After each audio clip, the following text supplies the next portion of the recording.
All right, finished. Perfect timing. Worked to the last goddamn second.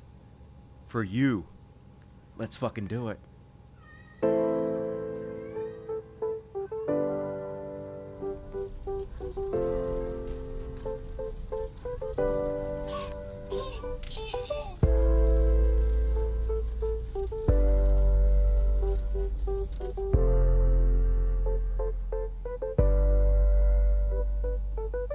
Listen up, motherfuckers, I'm about to spit. Not the world's greatest show, yeah, this is it. Better prepare, your anus is gon' get insane. Who's out of his mind, Dusty Smith's his name. When Joe Rush drops, it's time to begin. You talk about chuds and make fun of them. Then the trash word, oh lord, the wheel's on fire. Beyond parody shit, it's getting so tired. Religious bullshit, you know it won't make you feel like dying. Cause they touch more children than an OBGY. And from zeros to heroes just for one day. It's the world's greatest show and it's coming your way. It's time for the Dusty Show. It's time for the Dusty Show. We all have fun and we never grow old. It's time for the Dusty Show. It's time for the Dusty Show. It's time for the Dusty Show. We all have fun and we never grow old. It's time for the Dusty Show. Hell yeah! What is up, everybody? Welcome to the universe's finest one-man show. I'm your host, humble, handsome Dusty Smith, feeling super humble tonight and really handsome. Thank you guys for joining me. Hell yeah, goddammit, got another amazing fucking show packed, one might say. No reason for it to be this packed, to be honest with you, because I have a video game addiction. You guys might have heard about this. New World, playing my ass off on some New World, yo. If I'm fucking awake, I'm either working or playing New World. And y'all, I gotta admit to something. The little mea culpa. I did something I promised myself I would never do. No, not gay sex yet. I bought money on a video game, like with real life money. I paid somebody for gold in a video game, and I always told myself you would never do that. Motherfucker, you're never going to spend real life money on fake money. Why would you do that? What kind of loser fucking does that? This kind of loser, okay? I promised myself two things. I would never buy gold with real life money in a video game, and I would never pay for a prostitute. Because, like, to be honest with you, I don't think I should ever have to pay a woman for her attention. You should be paying me for my attention, if you ask me. But I did it. I got tired of getting killed by the youngins. Youngins murdered me left and fucking right. And I was like, I know. I'll just outspin you. You kids don't got an allowance like I fucking do. I'll just pay to win. And so I paid to win, and I still lost. No, whatever, universe. Fuck you. You're old. Anyway, that's my story. I'm a sucker. What you gonna do? Hey, it's my money. And I enjoyed it. Like, I got to spend on something. I ain't got no fucking kids. So at least I'm not spending on something sad like money in video. Oh, wait. Anyway, folks, super chats are open if you want me to read your words. It's literally my job. There's a button over here. Boom, it's a $sign. And it crashed immediately. Why is it crashing so much? This motherfucker said I'm going to repeatedly goddamn crash recently. Disappointed. Anyway, there's a $sign and you click it, and then if you like the show, you reward me for all the hard work I do, because I did do a lot of hard work. I didn't just play my game. I put together a giant fucking episode for you guys tonight, and we are about to kill this shit, so reward me for my hard work. Super chats, and all right, let's go ahead and get it started, folks. As usual, it's time for some Chud Watch. Boom. Chud Watch. Hell yeah, yo. Yeah, we are. Then what happens? For real, Joe?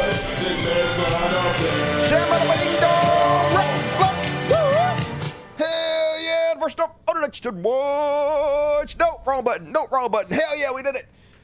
Another week, another Nazi rally. I don't want to say everybody who's associated with the Trump is a Nazi, but god damn it, this was a Nazi rally. Before we get there, we're going to get there, folks. I hope this doesn't get me copyrighted, but a clip from The Daily Show, Jordan Kepler talking to Trump supporter zombies about weather manipulation and control. I don't know, let's have a look. Back-to-back catastrophic hurricanes. Can't tell me that they didn't have a hand in that. Controlling the weather. We've been doing that since Vietnam War that I know of. Hell, what's new? 100%. Is that Dangle? Whatever it is, what Dangle doing there? See this weather here? See where this is? You know where that's coming from? Yeah. Guess who lives in that direction? Yeah. Paul Pelosi. Yeah. The Democrats are controlling the weather? The government. So if Trump gets in office, he'll have control over the weather. Well, they will pass on the torch, I assume. So the weather control is more of a machine, less of like a spell. It can detour things from happening. Back to back. Detour, never know. Hey, they could be doing it. You don't prove they're not, right? And not the only one. The good liars were out at the latest Trump rally. And talk to these brain geniuses, and here's what they had to say. What do you think happened with the hurricanes that happened in? What I think happened with the hurricanes? I think that they want the land. Mm-hmm. You know, I think that the Who is they? Why do they want the fucking land? government wants the land, and Okay. this is what they did. Okay. But what do you mean what they did? They made a fake tornado. Right. Yeah, A they fake planted tornado. whatever they do. They pull with that Manipulated the weather. the weather Uh-huh. exactly. But Exactly. You think the government manipulated the weather? Oh, I think the government is not our friend, sir. The government is not our friend. Do you think the government created the hurricane? But you love Donald Trump, who is part of the government, was the president for 4 years. That's about as government as it goddamn gets. Somebody to did. hurt the United States? Absolutely. Not to hurt the United. They want the land. Mm-hmm. They want the land for the what is that? The batteries. The uranium! Stuff, whatever it is. Lithium? Lithium. The That's what you're lithium, The thinking. reason I know that is because another lady at a Trump rally told me. Another Oh, nut. they know. You don't know? You don't watch the news? He knows. I do watch the news. Yeah. Do you watch the news? No, not all of it. What do you think happened? You don't watch the news? How do you not know this? Do you watch news? No, I don't watch that. How the fuck do you know? Oh, I just read it. I'd only see that news thing because I'm a fucking moron. Nothing in my goddamn brain. And outside the Madison Square Garden Trump rally last night, they were laser projecting this. Trump praised Hitler, and he did, to set up the Nazi rally that was taking place inside. Before we get there, though, folks, this isn't the first time they've had a Nazi rally at Madison Square Garden.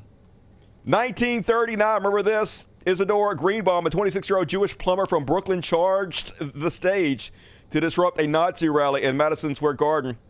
It reminds me so much of the Trump rallies. The way these cult members act. Here he goes, he's going to rush him on the stage, and they're going to beat the shit out of him, of course. Exactly what happened to anybody who tried to protest at a Trump rally. Just fascism. So history doesn't repeat itself, but it rhymes. And it's rhyming right now because last night they had a Nazi rally, and I need 10 Nazi scalps from each one of you in Minecraft. And hey, don't take my word for the fact this is a Nazi rally. Take their word for it. Listen to me from Jerusalem. They really do this. Like all of you listen to me, all of you. I get back and they go, Sid, you want to speak at this MSG thing? I go, sure. Out of character for me to speak at a Nazi rally. I was just in Israel, but I took the gig. Oh, I know he'll say it's just kidding, folks, but many a truth is said in jest. He knows what the fuck's going on here. It's a Nazi rally, and it just got more and more fascist, racist from there. You got homeless and veterans, Americans, Americans sleeping in their own feces on a bench in Central Park. But the fucking illegals, they get whatever they want, don't they? The fucking illegals! Let's round up the fucking illegals! Hey, don't you love our veterans? Don't you love our veterans that you're leaving to sleep in their own filth? Homeless? Well, it's the fucking illegals' fault. It's not the billionaires. It's not the government who doesn't fund the veterans. It's not us who don't actually give a shit about the veterans in any possible way. Hell, we voted against their funding time and time again to help them. No, it's the illegals! You better be scared of other poor people. Divide and conquer. Fascism fucking 101. And they finally answered the question. At least I'll give them that, folks. When was America great? When are you trying to take us back to make it great again? What time period? Please tell me, good sir. We all say, make America great again. But let's just go over for a minute what that means. Please. Because we all say it as a slogan. When was America great? Right, when? At the turn of the century. What now? Our economy was rocking. This is 1900, 125 years ago. 125 years ago? We had Before civil rights? income tax. Before women could vote? You're talking about 125 years ago when the life expectancy was really fucking low, infant mortality rate was super fucking high back then? And all we had was tariffs. Yeah, tariffs back in the old day when I regress us back to the time before civil rights when those uppity blacks weren't allowed to vote and the women's, fuck that. Definitely not terrifying. They're going to make us the new Iran, folks. Take us back. And then, I don't know how they're not embarrassed. I don't know how any Trump supporter is just not humiliated to be associated with any of this, but they seem cool with it. In fact, she is the devil, whoever screamed that out. She is the Antichrist at her. Yeah, she is the devil. Whoever screamed that out, she's the Antichrist. We're a very serious party and not humiliating at all. Good God. And then Pee Wee German, Baby Dr. Evil, was up there and basically paraphrasing Hitler lines.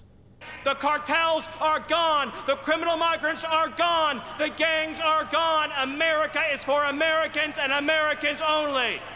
Yeah, might want to tell that to the Statue of Liberty. Bring us your tired, your humble masses. We are a melting pot of immigrants. I guess it means white people, though, really, if you want to be honest with it. He means whites. America's for whites. We stole this land fair and square. Black, black, no take back, especially you blacks. And then people called him out for, Nazism. They're like, hey, remember when Hitler said America, or Germany's for Germany, and Germans only, and America is for America, and American only, so you're basically paraphrasing Hitler. And then, of course, Pee Wee German was like, I'm Jewish. I cannot be criticized. I cannot believe you dare say something mean about me. Don't you know that I'm a Jew?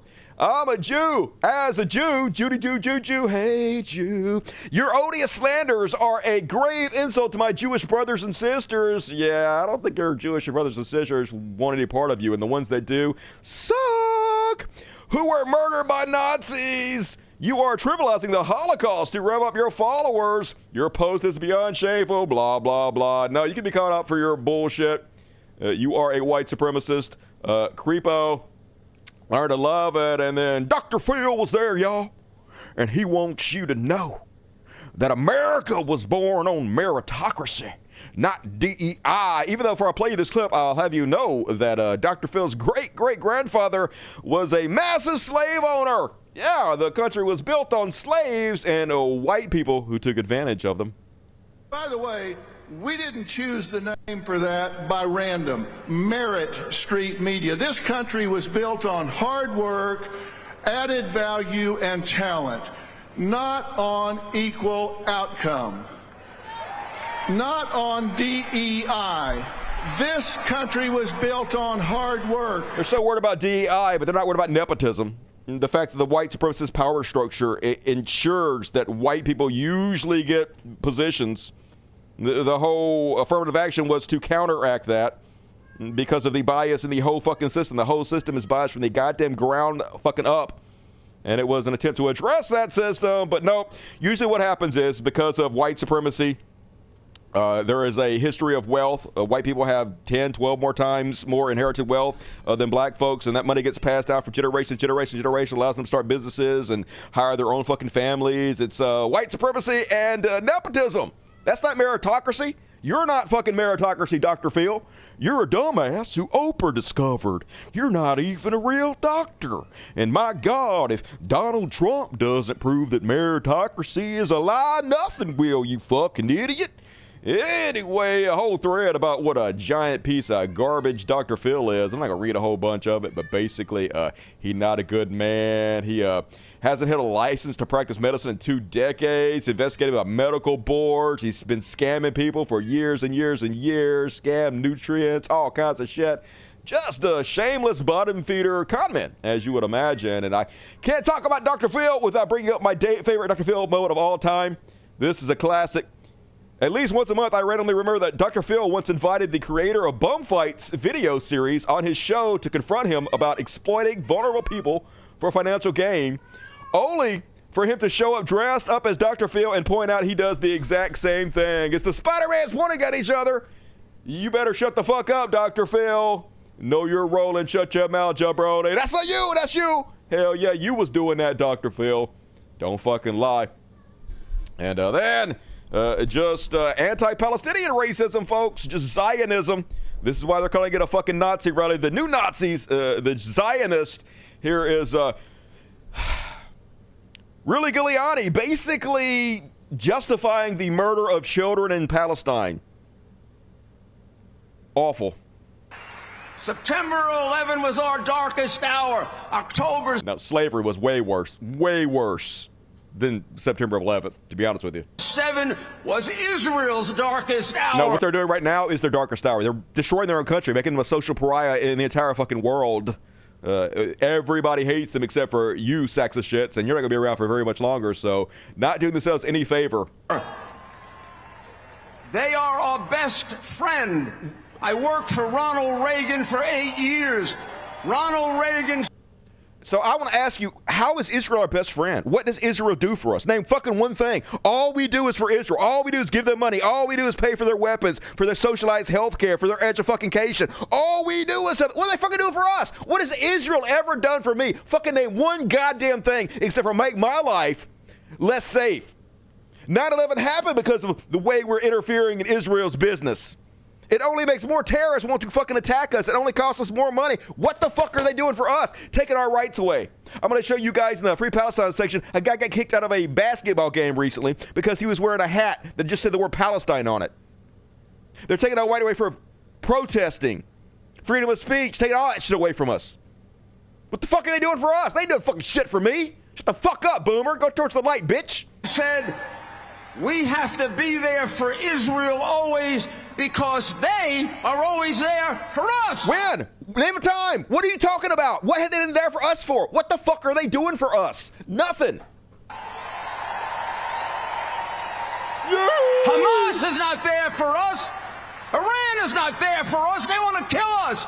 Yeah, and because we're paying for a genocide, because we're murdering tens of thousands of children. Yeah, they don't like you that. And guess what? I'm not a big fan of either. The Palestinians are taught to kill us at 2 years old. You're literally teaching people to hate them and want to kill them right now. You're teaching children hate and violence towards them. You're justifying their murder.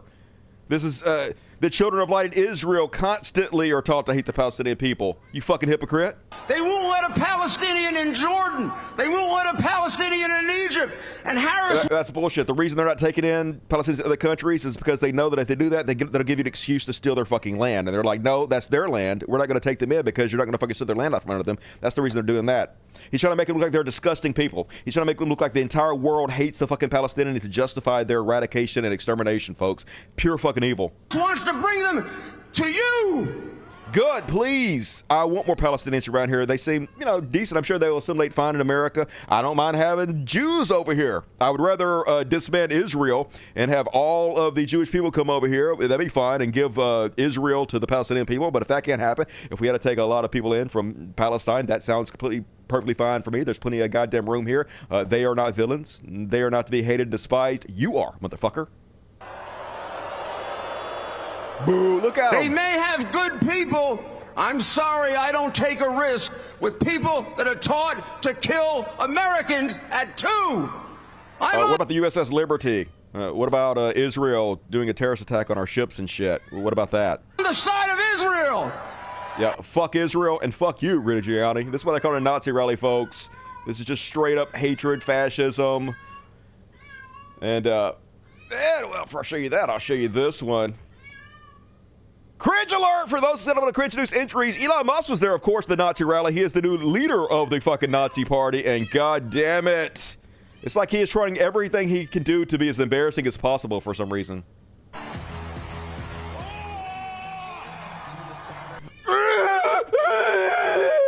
What the fuck is that? MAGA conservatives, this your boy? How are you not embarrassed by this? Good Lord. How could you be less cool? But see the hat he's wearing, folks? Well, you're going to laugh. It turns out that he purposely chose a Nazi font for it. Yeah, he posted this. Look at my cool new Make America Great Again hat. But it turns out, nonetheless, Frankfurter typefaces were particularly heavily used during the early years of the Nazi era when they were initially represented as true German script. In fact, The press was scolded for its frequent use of the Roman characters under Jewish influences, and German immigrants were urged to use only German script. He knows what he's doing, folks. Look, here's the fun he's using. They're doing this on purpose.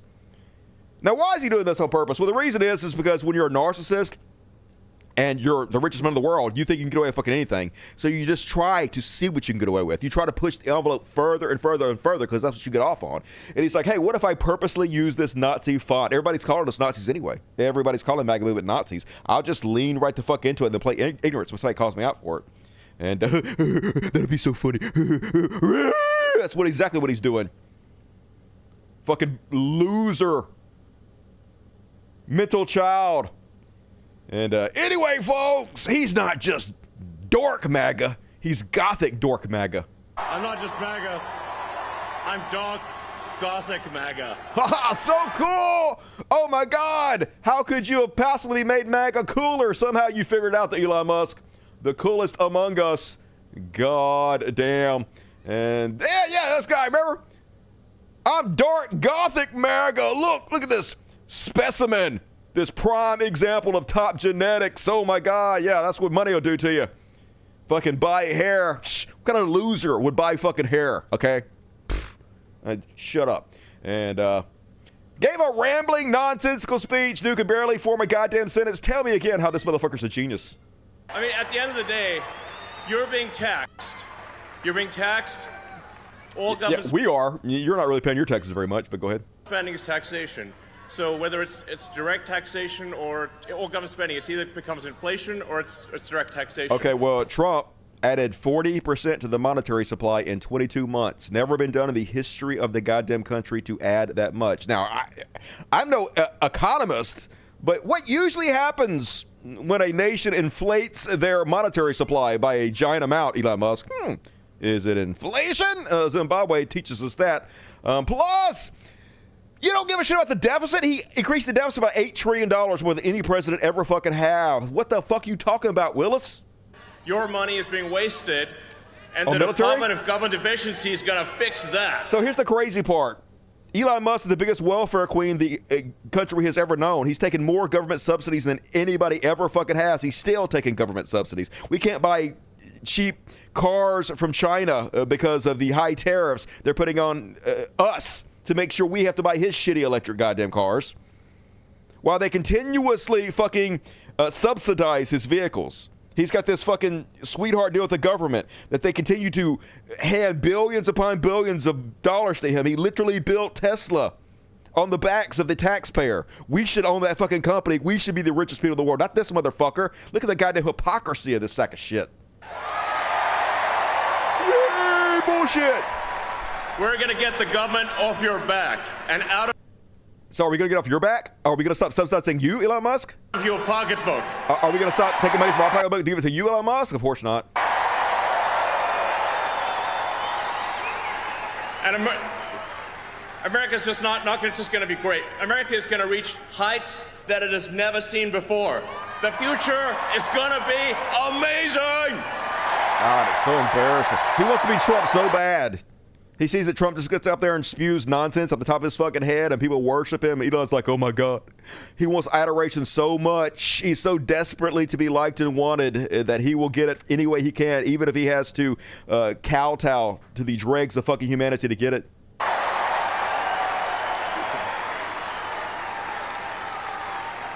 Now,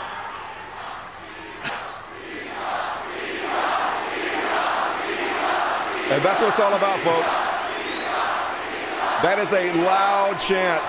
you guys are awesome. You guys are awesome. I love this. Yep, he loves it for sure.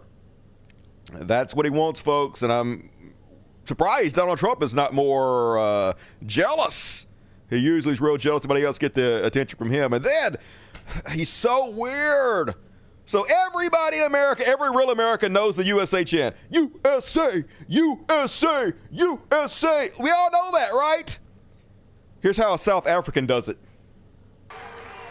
Yeah. USA, USA, USA. USA, No, that's how you do it. It's USA, USA. What the fuck? You fake motherfucker. So fake, so cringe. USA! USA! Wah! Oh my God. So embarrassing, this fucking country. Just when I think it can't get any more embarrassing, somehow life finds a goddamn way. And then, speaking of beyond parody, folks, so Alina Hutcherson, whatever her fucking name is, Trump's lawyer, literally lost every case she's ever had for Donald Trump. Case after case. Lost hundreds of millions of dollars first. Then was found guilty of sexual assault. All kinds of loser over and over and over again. But these people are so up their own ass. They love huffing their own fart so much. They literally think just being in Donald Trump's orbit makes them a rock star. Doesn't matter if they're bad lawyers or not. Doesn't matter how shitty they are at their fucking job. They think they are so goddamn cool just because other Trump losers worship them. Case in point, she's coming into the Trump rally to the song All I Do Is Win, while all she fucking does is lose. Look how cool she thinks she is.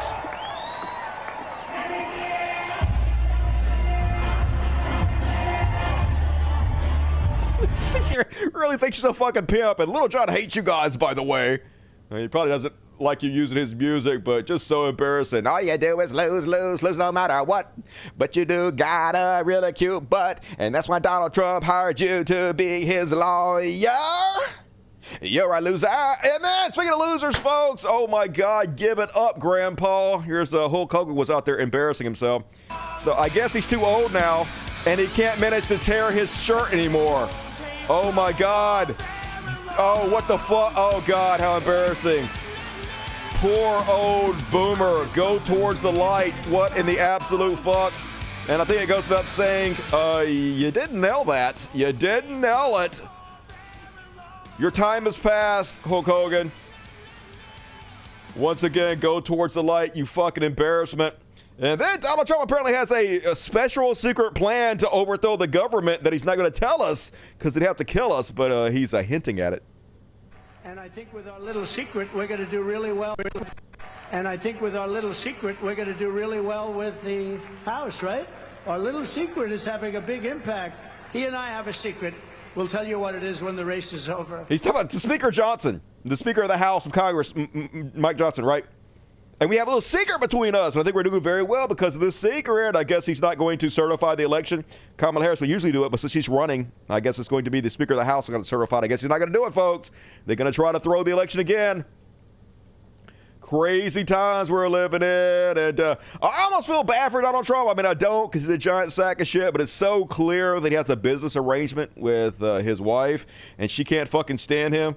Case in point, this totally normal kiss that they gave each other when they met on the stage. Like, yay! Isn't that how you kiss your wife? A little kissy kiss on both cheeks. Oh, and then another one. Let me whisper in your ear. Ha-ha! Yeah, totally normal. Definitely not an arranged situation. And then we see this so many times before, folks, where she tries to pull away from his hand. She can't stand the thought of being connected to him in public. She finds him so repulsive that she's always trying to pull away from him. Like, watch. She tries so hard to pull away from him without making it too obvious. She's trying right there, and he's grabbing onto it. And she's like, yay, she's still trying to pull away from him. She's trying, but he's got her tight. Try to pull, and finally he lets her go. She cannot stand that motherfucker, but she has to stay with him because that's her meal ticket. I ain't saying she a gold digger, but yeah, I'm saying that. And then, I can't believe this is true, folks, but it is. So, Joe Rogan had some advice for Donald Trump. He's like, you know what Donald Trump needs to do? He needs to hire comedians to go on the road with him and just write like one-liner jokes, just bangers, and just get up on the stage and just every once in a while throw these one-liners that comedians wrote for him. That would be so fucking funny and so smart, and Joe Rogan wasn't done there. He had a particular comedian in mind, the funniest comedian he could possibly think of for Donald Trump to use. Let's listen. Let's try make it a little bit louder so you guys can hear it. It would behoove him to hire a few great comics to just tour with them and just write one-liners about all these different fucking people. I mean, if he could remember them, I mean, I know he likes to go off his own head, but if he could remember a few Hinchcliffe bangers, Hinchcliffe. if he hires Hinchcliffe bangers. That's the first person that came to his mind, Hinchcliffe. is the one Trump needs to hire. We have to take him on the road. Do you know how fucking insane that would be? Yeah, I do know. I'm about to show you. Writing bangers for Trump to Hinchcliffe writing bangers for Trump. How crazy would that be? Some people. Trump was smart. He would hire Shane and Tony Hinchcliffe. Hire Hinchcliffe. Tony Hinchcliffe. Do it, Trump. Do it. Listen to Joe Rogan. It's a great idea. It's going to go well for you if you do this.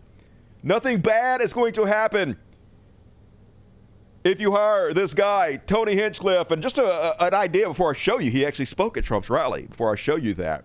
Here's a few tweets from Hinchcliffe. Anyone want to go halvesies on a slave? No, Tony, I don't.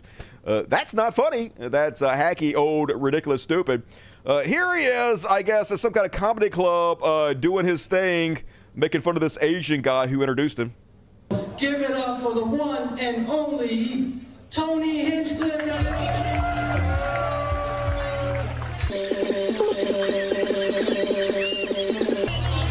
Hello, good evening, welcome, hello. How about one more time for the filthy little fucking chink that was just up here? While all you fucking race traitors are whooping and hollering. So funny. I'm back there watching you puking in a fucking bucket. Oh, we making a gunpowder. Oh, you want extra soy sauce. Oh, you borrow money from us. And you guys just eating it up, you fucking pussy. Oh, the racist Asian voice. So fresh. Definitely not hacky whatsoever. So just hacky as boy. Like, I'm not offended. It's just hacky. It's been done to death. Like, literally, in the 50s and 60s, that's all comedians would do, these ridiculous, stupid, racist voices for Asian people. It's not new or fresh. It's lazy. That's the problem. Anyway, Trump took Joe Rogan's advice. It's like, this guy's going to be fucking awesome. I'm going to hire him to be the headline speaker at my Nazi rally. Let's see how that went. These Latinos, they love making babies. Let's make it a little louder. Latinos love making babies. These Latinos, they love making babies, too. Just know that. They do. They do. Being very afraid. He's telling a joke, but they love making the babies. They're going to replace you. They do. There's no pulling out. They don't do that. I don't know if you guys know this, but there's literally a floating island of garbage in the middle of the ocean right now. What's that? Yeah. I think it's called Puerto Rico. Oh. That's a cool black guy with a thing on his head. What the hell is that? A lampshade? I'm just Yeah, kidding. your hair, black guy, looks funny.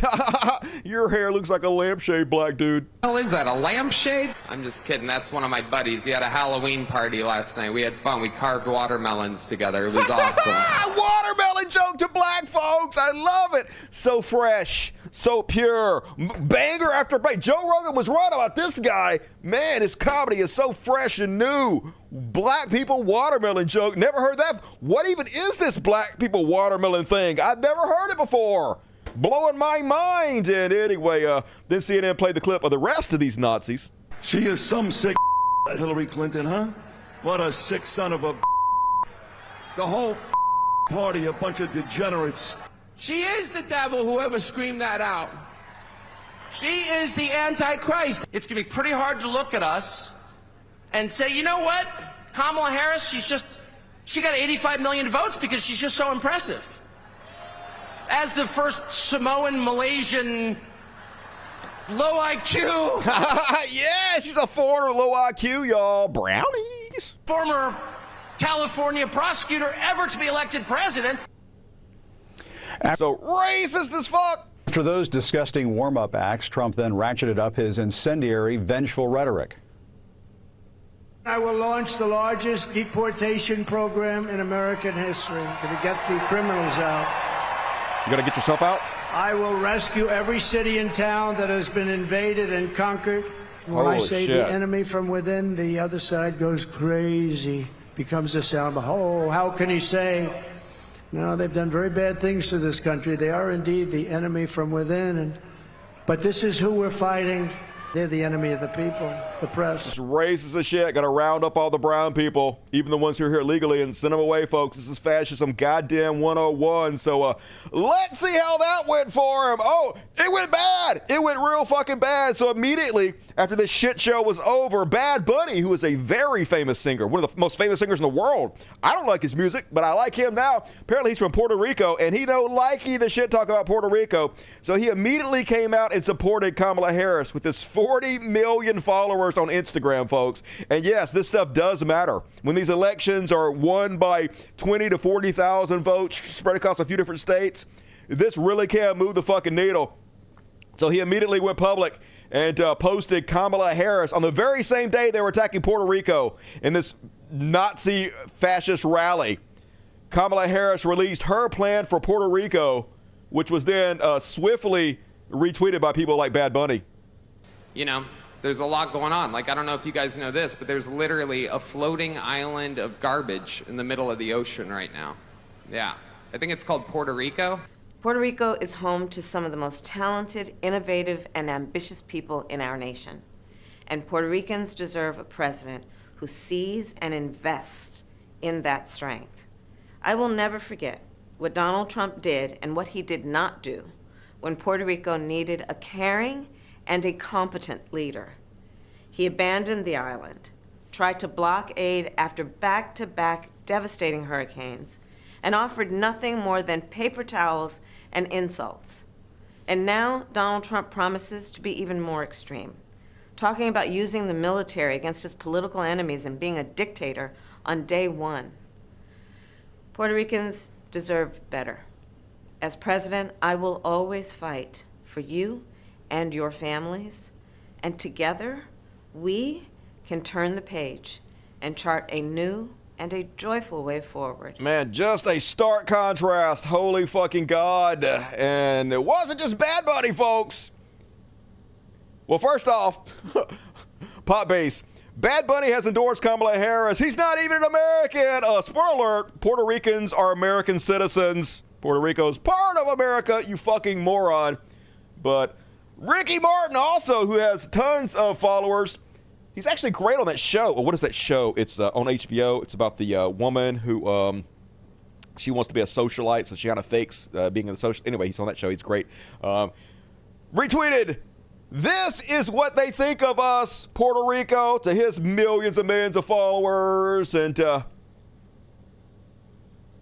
Mark Anthony, superstar singer Mark Anthony, I'm here to tell you that even though some have forgotten, I remember what it was like when Trump was president. I remember what he did and said about Puerto Rico, about our people. I remember after Hurricane Maria devastated our island, Trump blocked billions in relief while thousands died. I remember that when our families lacked clean water and electricity, Trump threw paper towels and called Puerto Rico dirty and poor. But I was not surprised. But I also remember he launched his campaign by calling Latinos criminals and rapists. He told us all what he'll do. He'll separate children from their families and threaten to use the army to do it. This election goes way beyond political parties. Now, let's remember what the United States represents and stands for. It's our name, united. Regardless of where we're from, I'm Mark Anthony. I remember. And that's why I support Kamala Harris for president. Hell yeah, you go, Mark Anthony.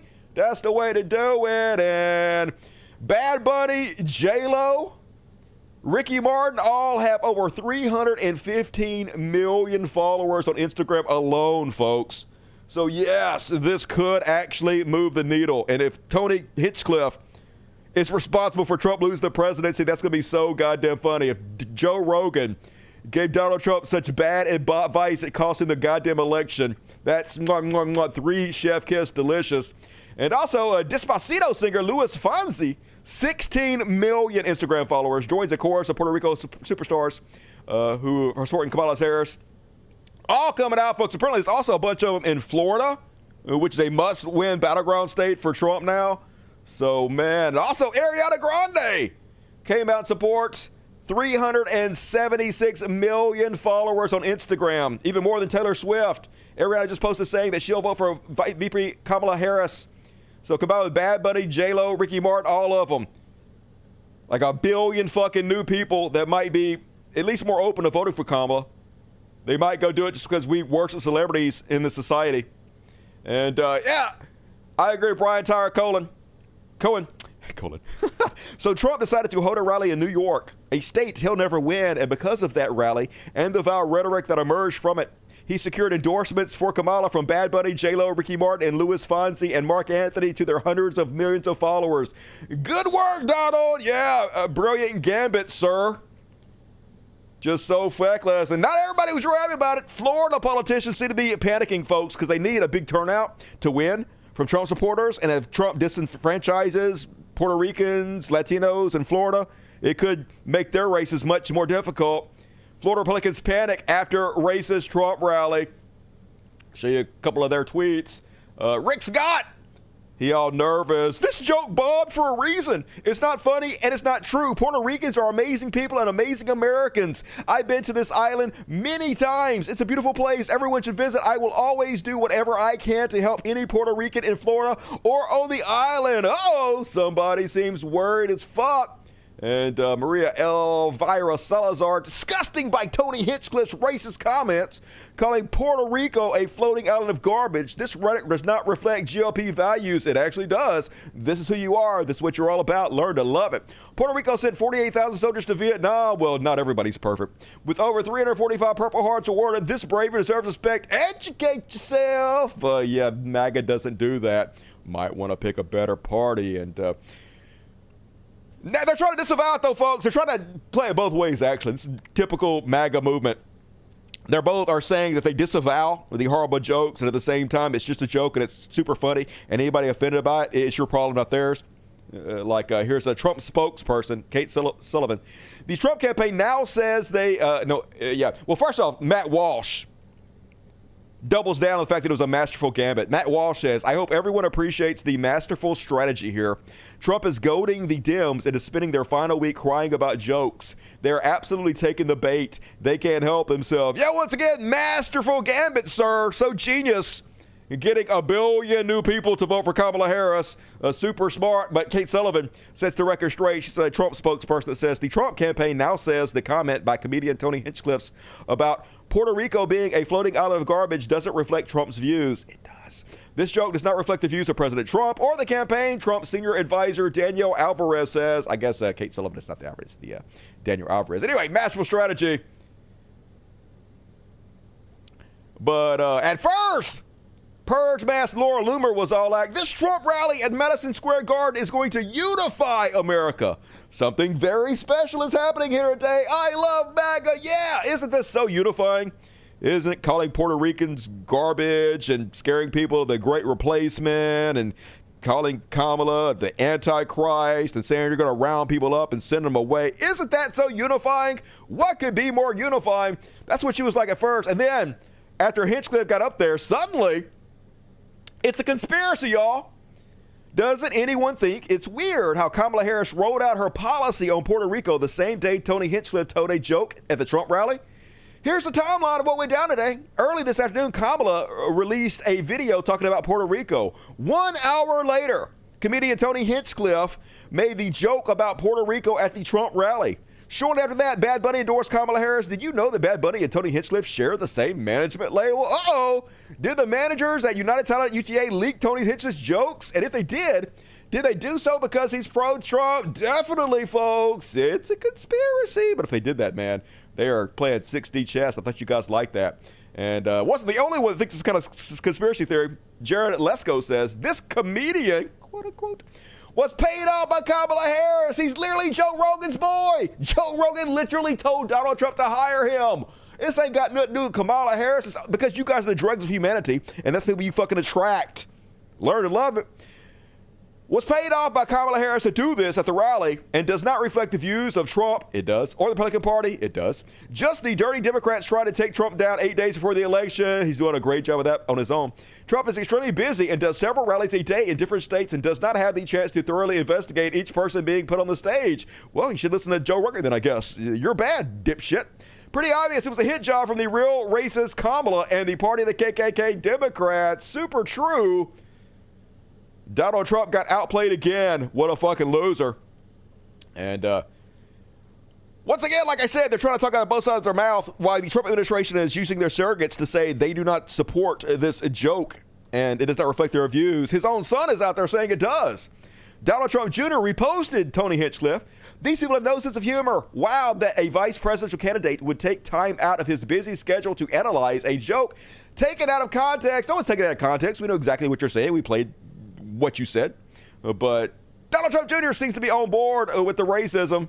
So don't let them get away with playing both sides. And Jack Piece of Shit Big thought it was a giant success, folks. He's like, they are terrified at the raw display of power at the Madison Square Garden rally. They have nothing to counter it. Yeah, we have nothing to counter your Nazi rally except for, Bad Bunny and Jennifer Lopez, Mark Anthony, 1 billion fans. Nothing except for all the celebrities and all the people that didn't like this and came out against. But nothing except for that. We are so terrified. Such a raw display of manliness. Sometimes I wonder if they actually believe the shit they're saying. I don't think so. I think they're just con men, but maybe they are this delusional. It's really fucking hard to know, to be honest with you. And then, folks, Donald Trump went on Rogan. It finally fucking happened. Told Rogan, who promised he was going to have Donald Trump on, promised he wasn't going to pick one candidate. Of course, just like Elon Musk, his word means fucking nothing. And did not go well. It was a shit show, a dumpster fire, a train wreck, as Kamala Harris headquarters says. He literally gets laughed to his face by Joe Rogan for accidentally admitting he lost the election. I lost by I didn't lose, but they say I lost. Joe, don't laugh at me, Joe. Joe, don't laugh. I lost. I did lose, but I didn't lose at all. And then just the same fucking bullshit. No pushback from cowardly, weak-ass Joe Rogan. He could just goddamn say anything on the world's largest podcast, no matter how crazy, ridiculous, and untruthful it is. Who would want to have these things? Who would want to have? There's so many. The transgender operations, where they're allowed to take your child. They're not.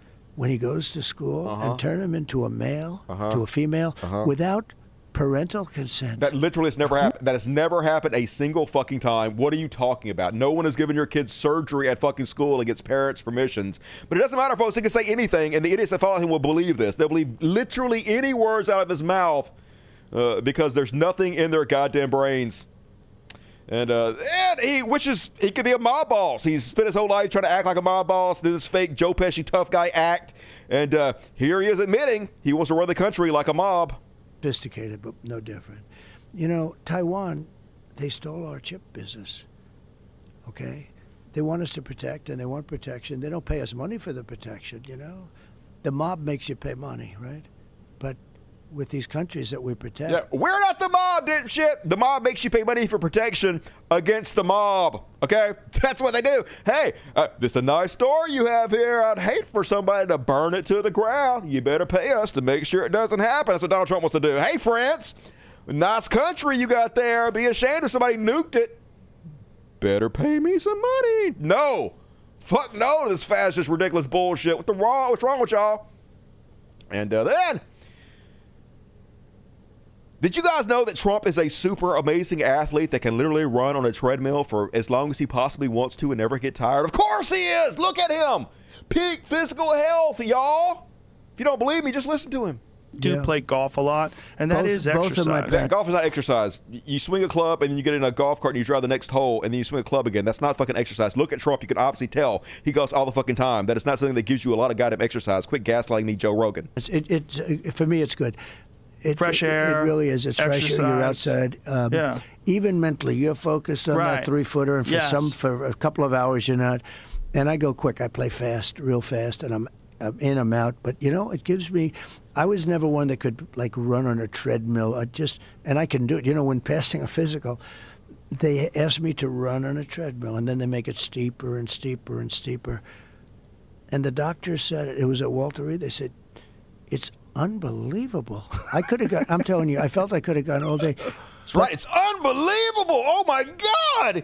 You could run a 3-minute mile. You're a super bionic human being. That's literally what happened at Walter Reed, y'all. I could run for hours. I mean, don't look at my obese body, my doughy gut, the fact that I can barely walk down a ramp without help. I can't even drink water without using both my hands. But believe me, I'm a super elite athlete, y'all. Just good God.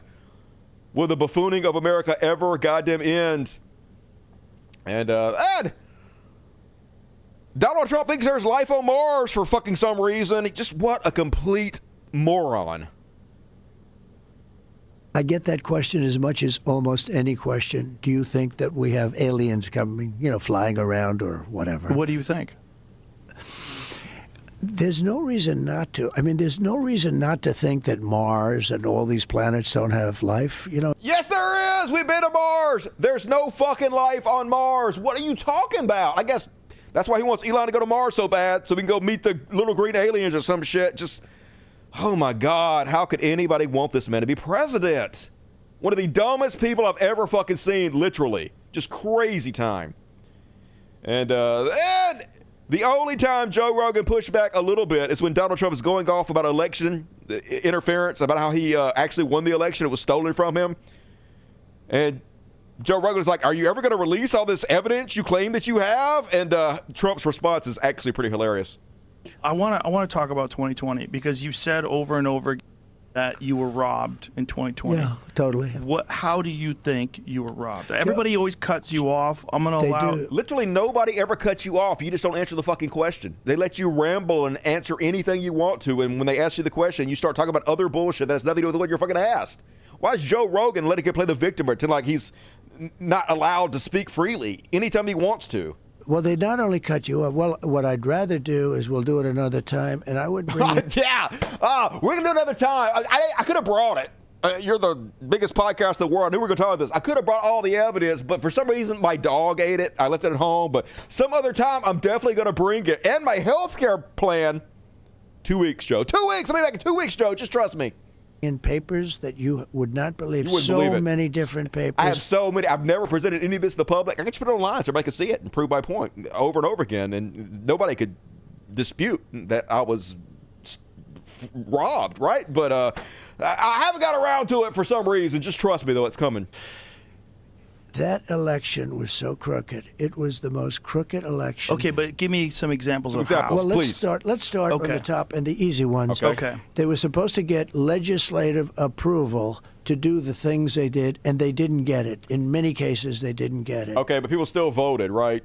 It was the pandemic, and we were trying to make it so people wouldn't have to push up against each other assholes and get sick. So, yes, they made it easier to do mail-in voting, but that doesn't mean people voted illegally or they were voting falsely, right? You're just mad that they voted against you, and they made it easier for people to vote. You want to make it harder for them to vote because the less people that vote, the better Republicans do. You hate fucking democracy. So this is not election interference. You just hate democracy.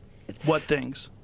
Anything. Legislative approval, like for extensions of the voting, for voting earlier. For literally, he's just pissed off that they made it easier to vote. For all different things. By law, they had to get legislative approvals. You don't have to go any further than that. If you take a look at Wisconsin, they virtually admitted that the election was rigged, they virtually robbed, didn't. And stolen. They wouldn't give access in certain areas to the ballots because the ballots weren't signed. They weren't originals. We could go into this stuff. We could go into the ballots. Why haven't you provided any of this evidence and proved your case? In fact, every time you got in court, it's been thrown out. You've never provided any of this evidence. Everything you're saying right now is a total fucking lie. So we could go into the overall. I'll give you another one. Are you going to present this ever? I love that. Are you ever going to actually present all this evidence you're claiming exists? Oh my God. He wants evidence. No. So he immediately has to change the subject. Let me ever. Do you think like? Let me just give you one more. Go ahead. Before. Give me one more. 51 intelligence agents come up that the laptop was from Russia. Hunter Biden laptop, y'all. That's what he's going with, folks. That's why he was robbed, because of the Hunter Biden laptop. It turned out to be totally false. Okay, well, that's not election interference. First off, they didn't say that. They told Twitter and Facebook that Russian was interfering in the election, which they were, and Twitter and Facebook decided that this story might be Russian propaganda, and so they didn't run it. But anyway, even if they did, that is not election interference. Being wrong about something is not election interference. 21 former intelligence agents, right? They say that made, I don't believe it's this much, but it doesn't have to. I lost by You I lost. didn't lose, but You lost. they say I lost, Joe. They say I lost by 22,000 votes. You did. That's You lost. like 1/10 of 1%. Right, you did lose by a very small amount, which makes it so exciting for the whole Bad Bunny, J-Lo, Mark Anthony thing. Maybe that will be the difference maker. That would be great. And then, once again, folks, he's praising dictators because that's what he wants to be. Scary times. Well, I also we're dealing with the smartest people. They hate when I say, when I call President Xi, they said, He called President Xi brilliant. Well, he's a brilliant guy. He controls 1.4 billion people with an iron fist. I mean, he's a brilliant guy. Whether you like... That's terrifying. That's terrifying. With the iron fist part is fucking terrifying. That's what you find brilliant. That they're too scared to oppose him. That's not brilliant. That's terror.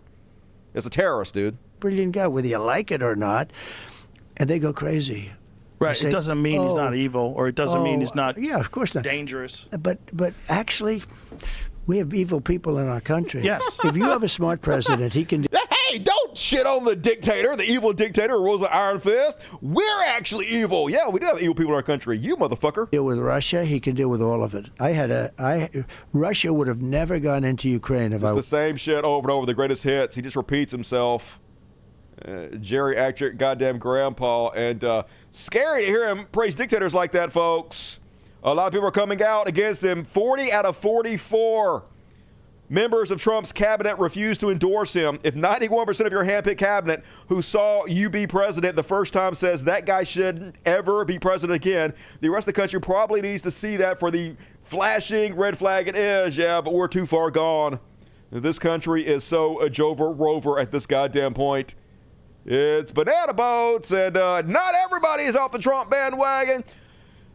Passion of the Christ director, Mel Gibson. Who would have thought this racist asshat would be a Trump? Oh, everybody knew that. That's no surprise at all. What a disappointment.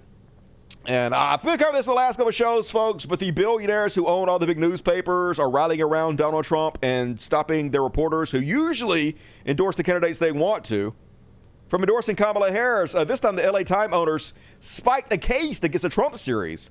Alongside its endorsement of Kamala Harris, the Los Angeles Times editorial board had also planned a multi-part series against Donald Trump before the whole thing was squashed by the owner Patrick Soon-Seong, the Wrap has learned. According to an internal memo viewed by the Wrap, the series, tentatively called The Case Against Trump, would have ran throughout the week. The endorsement of Kamala Harris would then have been published on Sunday. However, Soon-Seong ordered the cancellation of the series and the endorsement without explanation. You don't need an explanation. He's fucking rich, and they want Donald Trump to win. They don't give a fuck what happens to the country as long as they have to pay 10 extra cents in taxes. So if you support this newspaper, I suggest you stop. And another newspaper you should immediately stop supporting, the Washington fucking Post. Apparently, Washington Post editor Bezos struck backroom deal with Donald Trump. That's why the Washington Post wasn't allowed to give their endorsement to Kamala Harris. He met with Trump, and then Trump basically said, kill the Washington Post endorsement. And Bezos did it, folks.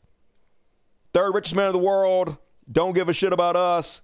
And after he did that, folks, 200,000, 8% of subscribers to the Washington Post canceled. A mass exodus. And if you are subscribed to the Washington Post, please immediately cancel. Do not support fucking Lex Luthor here.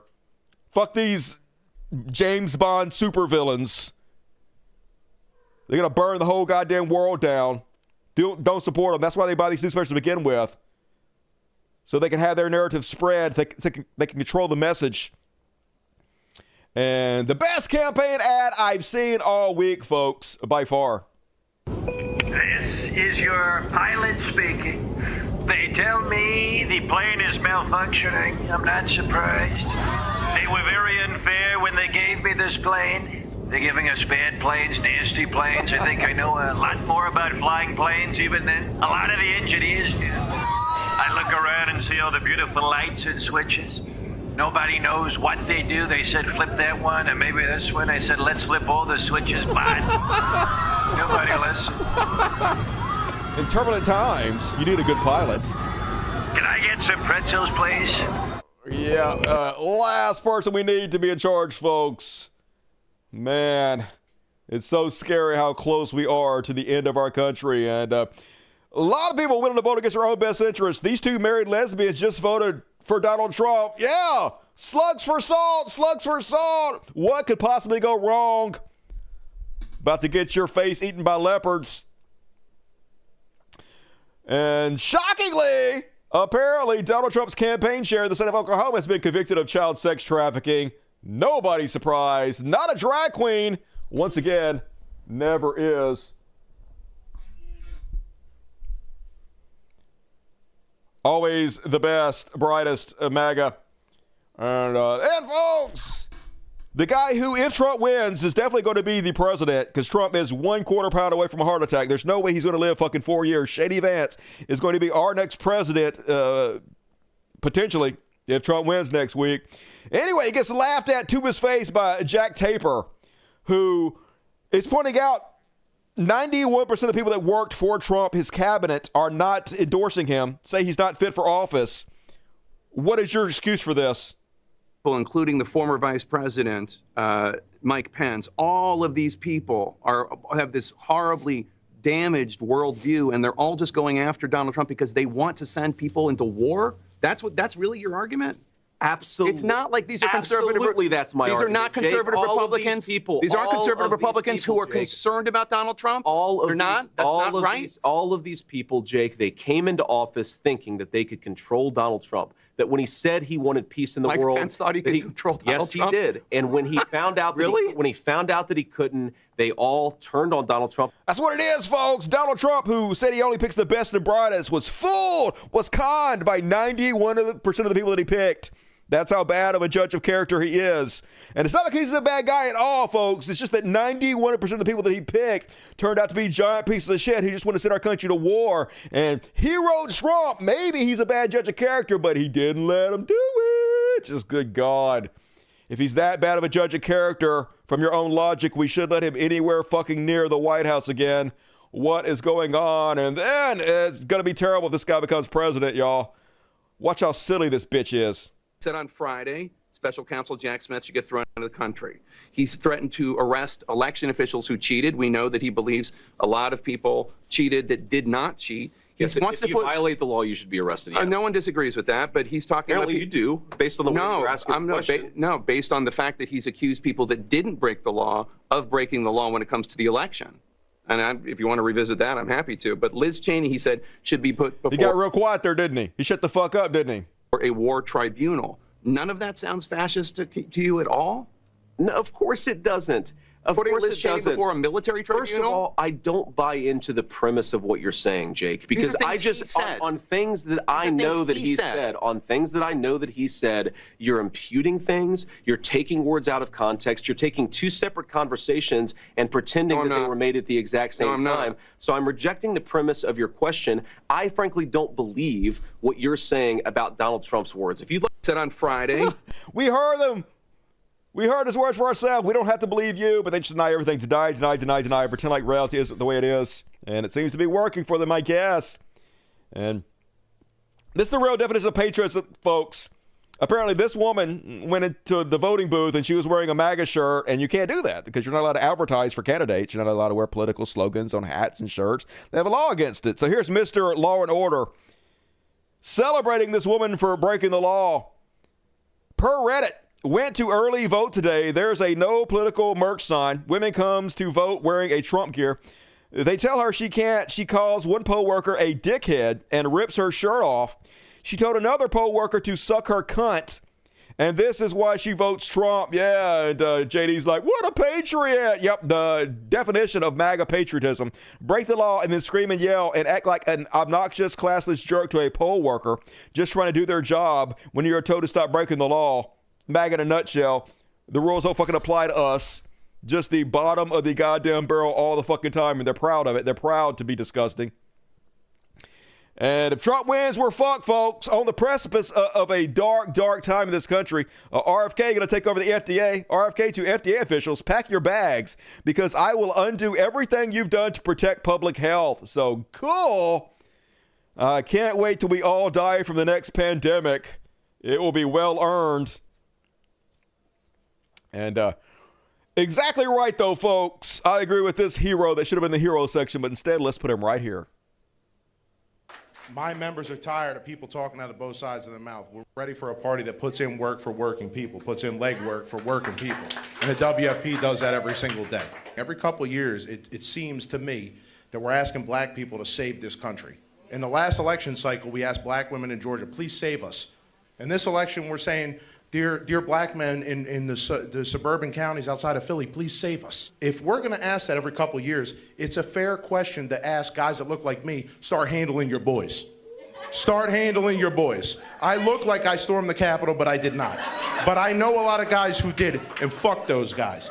It's time for us to start calling these assholes out. The people that are threatening democracy are not black, they're not Muslim, they're not immigrants. It's dudes that look like me. We gotta start calling these assholes out every single place that we find them, because fuck them. I believe in this country. I'm a veteran of this country. Waving a flag and screaming at immigrants don't make you a patriot. It makes you a fucking coward. This country, we are the true patriots because we don't hate everybody just because they're different. We gotta get this. Listen, I'm not gonna sit up here and be like, oh my God, Kamala, hooray. I'm voting for her. I'm not happy about what they're doing in Gaza, in Lebanon. I'm not happy about what's happening. I'm married to a Palestinian. I am not happy about this. But we have two choices between a woman that we can work with or a fascist.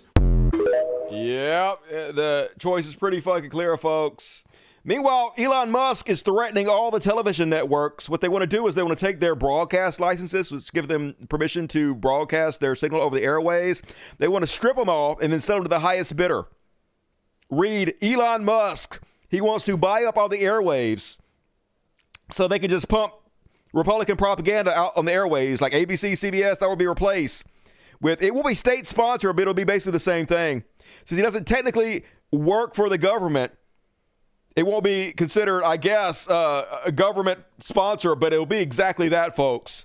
Elon Musk going to buy up all the goddamn airwaves and shove MAGA down our throats 24/7. This is the future staring us in the face 1 week from the fucking day if things go awry. And he seems kind of worried, though, folks. Remember, he's doing the clearly illegal thing where he's paying people $1 million a day to sign the petition that basically is being used to drum up support for Donald Trump. Well, apparently the DOJ messaged him. And they're like, dude, that's illegal. So he stopped doing it. He gave away $3 million, but he stopped his giveaway because he seems pretty concerned that if Donald Trump doesn't win, they're going to put his ass in jail. And I don't think they will anyway, because he's too rich to go to jail. But that's why he wants Trump to win so bad, folks. He's scared, knows he's going to get that fucking pardon. And then I know you're going to be surprised. I actually covered this before a couple times, but Elon Musk reportedly worked in the United States illegally. Yes, he was an illegal alien, folks, but you don't understand. He's white. It's different when he's white, y'all. Okay, he's not really illegal. You can't really be illegal if you're white. That's just the rules, baby. I didn't make it up. Hypocrisy, that's all they fucking do. And then they're stepping up their attacks on overseas voting. Mainly affects military members, but they don't actually give a shit about the military anyway. They're the people of nothing. They're fake as fuck. With less than 2 weeks away left in the presidential race, Republicans have stepped up attacks on overseas and military voters looking to cast ballots from abroad in critical swing states. The challenges are the latest in a spate of efforts to sow doubt about the election results if former President Trump loses. This is just Russian propaganda 101, folks. They want to make you distrust the election so that when Trump says it was rigged, you will back up his violence and his overthrowing the election and Mike Johnson not certifying the election. And it comes straight from Russia, folks. Not just billionaires like Elon Musk, but oligarchs in Russia funding this bullshit. FBI, Russia behind fake video of destroyed ballots. So this went around Republican social media, right-wing social media all this week. This purportedly real video of an election worker just tearing up ballots for Donald Trump they didn't like. In Bucks County, federal authorities say Russian operatives are behind a fake video that shows someone destroying mail-in ballots. The FBI released a statement saying the video is part of an ongoing Russian effort to raise unfounded questions about the integrity of the U.S. election. The video racked up thousands of views online. Authorities expect Russia to release more content leading up to the election. Yeah, that's what they're doing. They're trying to divide and conquer us, folks. They're trying to disenfranchise people. They're trying to make you not trust the election. They're trying to make stuff like this happen, folks. Remember when Elon Musk allowed Twitter to be used to spread shit? Like, it would be terrible if people were to dump massive amounts of water inside of ballots, drop boxes in Democrat counties election. What other substances should we avoid putting in ballot drop boxes? So it's Russia trying to make people think, oh, well, they're already tearing up Donald Trump ballots, so you should go ahead and destroy Democrat ballots too. Turnabout is fair play, and they're actually doing it, folks. This is real election interference. This is real voter fraud. Hundreds of ballots damaged after a ballot box set on fire in Washington state. Wasn't just Washington, it was both Oregon and Washington, where people are destroying ballots in the ballot boxes. Investigations underway following the discovery of an incendiary device inside a ballot box in Portland. Meanwhile, in Vancouver, Washington, ABC affiliate KATU captured the moment heavy smoke was seen coming from inside a drop-off ballot box. ABC's Alex Stone is tracking that for us from the LA Bureau. Alex, what's the latest on these incidents?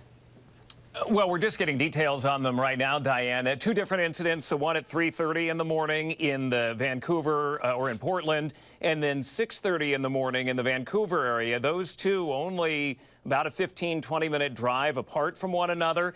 And police in both of them, we know the FBI is now looking into them. Police say they don't know who did this. You can see in this video right here the smoke coming out in the Vancouver incident. They know that there were hundreds of ballots that were in that drop box and that it involved ballots that were dropped off. So this is real election interference, folks. Not fake shit like Donald Trump is saying. This is what they're trying to stir up on purpose.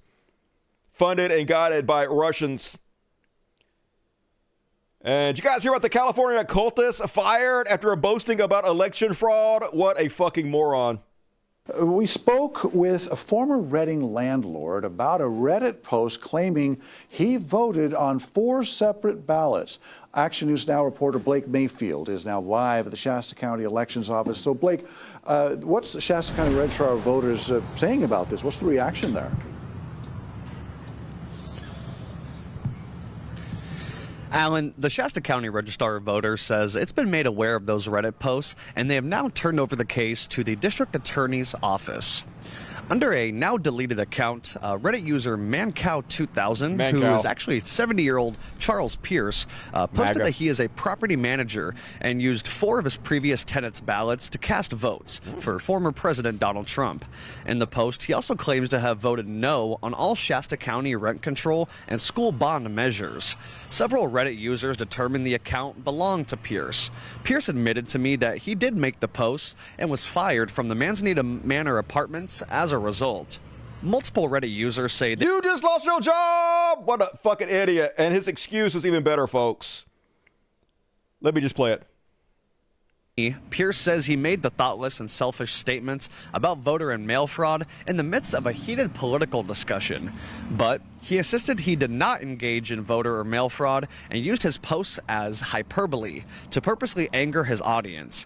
He added that he was, quote, too good at this, and he was trying to, quote, punk the reader. He was trying to own the libs, guys. He tried to own the libs. I was just too good at being a troll. I was just trying to upset people. This is all MAGA's about. That's all they care about. Their only policy position is hurting other people, about upsetting people. And if you have to lie to get people's goats, to stir them fucking up, that's what they goddamn live for. I'm just too good at trolling. I'm so awesome. Yeah, you're unemployed, you fucking moron.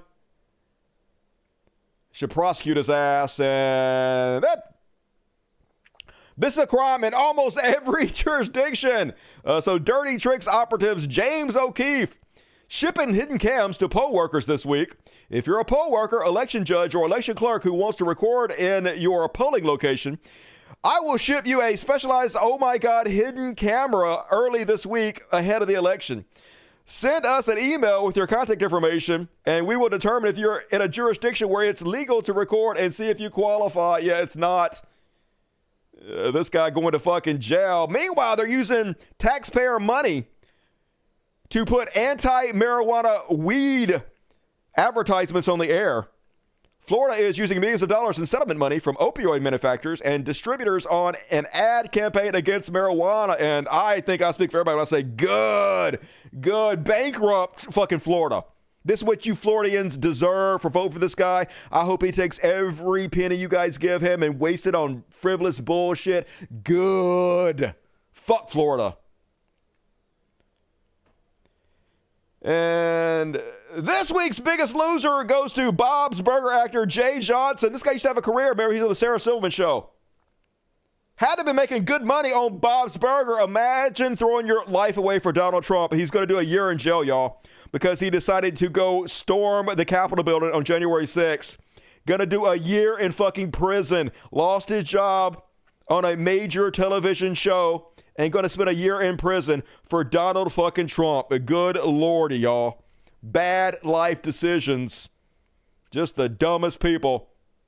And one more on this extra long Chud Watch. This has been most of the show, folks. About 70% of the night show is Chud Watch. It's been a go, and if you like it, reward me in the Super Chats. Gonna read them right after this clip of Lindsey Graham, Lady G, getting on it. Oh, my. So he's been going around this week saying, hey, it's hate speech to call Donald Trump a fascist. Don't say that. You're basically making it to where people want to kill him. You're spreading violence by calling him a fascist. Gets called out. Watch how mad he is, and immediately he changed the fucking subject. Now, you have been very critical of the generals, two of them using the word fascist. Mitch McConnell and Secretary and Speaker Johnson have been very critical, saying this is inciting violence. How dare you call Donald Trump a fascist? Let me just play you a little bit about what Donald Trump has had to say about Kamala Harris. The true divide in American politics today is between these far-left fascists led by Harris and her group. We have a fascist person running who's incompetent. She's a Marxist, communist, fascist, socialist. All the She's words. not actually a socialist. Every buzzword you could think of. She's gone past that. But you don't understand, folks, when Trump does it, it's different for reasons. And Lindsey Graham is going to give you a very detailed account of why it's different. But he's got to explain this one. There's a radical left Marxist, communist, fascist. Watch how mad he's going to get. So why don't you ask me, do I think Kamala Harris is a fascist? No. Well, what we asked you is, do you support Donald Trump calling her a fascist? Because you said when she did it, that she was spreading violence, that this was hate speech, and Donald Trump does, and you ain't got fucking to say about it except to change the fucking subject. You goddamn mealy-mouthed, spineless bitch. Do I think she's a communist? No. I think she's the most liberal person to ever be dominated by a major party. She literally is not at all, but go ahead. I think she's ineffective. I think she's incompetent. Okay, but that wasn't the question you were asked. Do you support Donald Trump saying the exact same thing? You criticize Kamala Harris. Do you have any consistency whatsoever? No is the answer to that. And that is my Chud Watch. Nailed it. And folks, I have a Patreon site. Please listen, these words are important. So first off, shut up, Dusty. She's ineffective. Shut up, Lindsey Graham. If you're watching this video, and you clearly are, hi. If you click on the More button, under the description, it'll pop down. And the very first link is to my Patreon. I hate to ask. I actually cut off the ads on the show. I only had ads on the show running because they said it helped with the algorithm. I don't make any money out of ads for the show. I never made any money ads for the show. But people were like, please cut the ads for the show off. So I got rid of the ads again. There's no ads on the show again, folks. The only way I make money on the show is this one commercial I do right now. I do one commercial on the show. I don't sell anything. I don't count anybody out of money. I don't fucking bullshit. I make content for free. I work my fucking ass off, and it's a 100% user supported, like PBS, baby. So if you want to support the show, if you like what I do, if you watch a couple shows a week, please consider chipping in. It's whatever you can afford. $1 or $2, 10, 20. I'm not greedy. But bonus, you get access to all the after parties. There's like 400 after parties in a night. It goes from here to down to here. The after party is a segment I do. After the show, it's a bonus section. Everything that doesn't fit in these other categories goes to the after party. It's all the fun stuff, all the less depressing stuff. So tune in. Please go sign up for my Patreon account and help me out if you like my show. I would very much appreciate it. And thank you for letting me beg you. And all right, let's read Super Chats. Let's see what we got tonight for the Super Chatty Chats. First off, Rebecca Boy, superhero of the show, usually first to donate. Thank you, Rebecca. You rock. He really is a toe. I know, right? Don't take human growth hormone.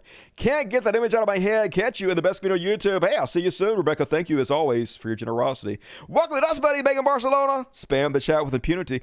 BBC, hell yeah. 1, 2 tickets for BBC. Appreciate you, BBC. You rock. Daddy Nerd Nick, would you mind laying out some leftist rhetoric?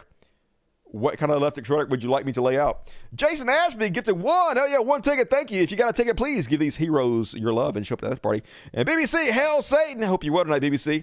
How's the new channel going?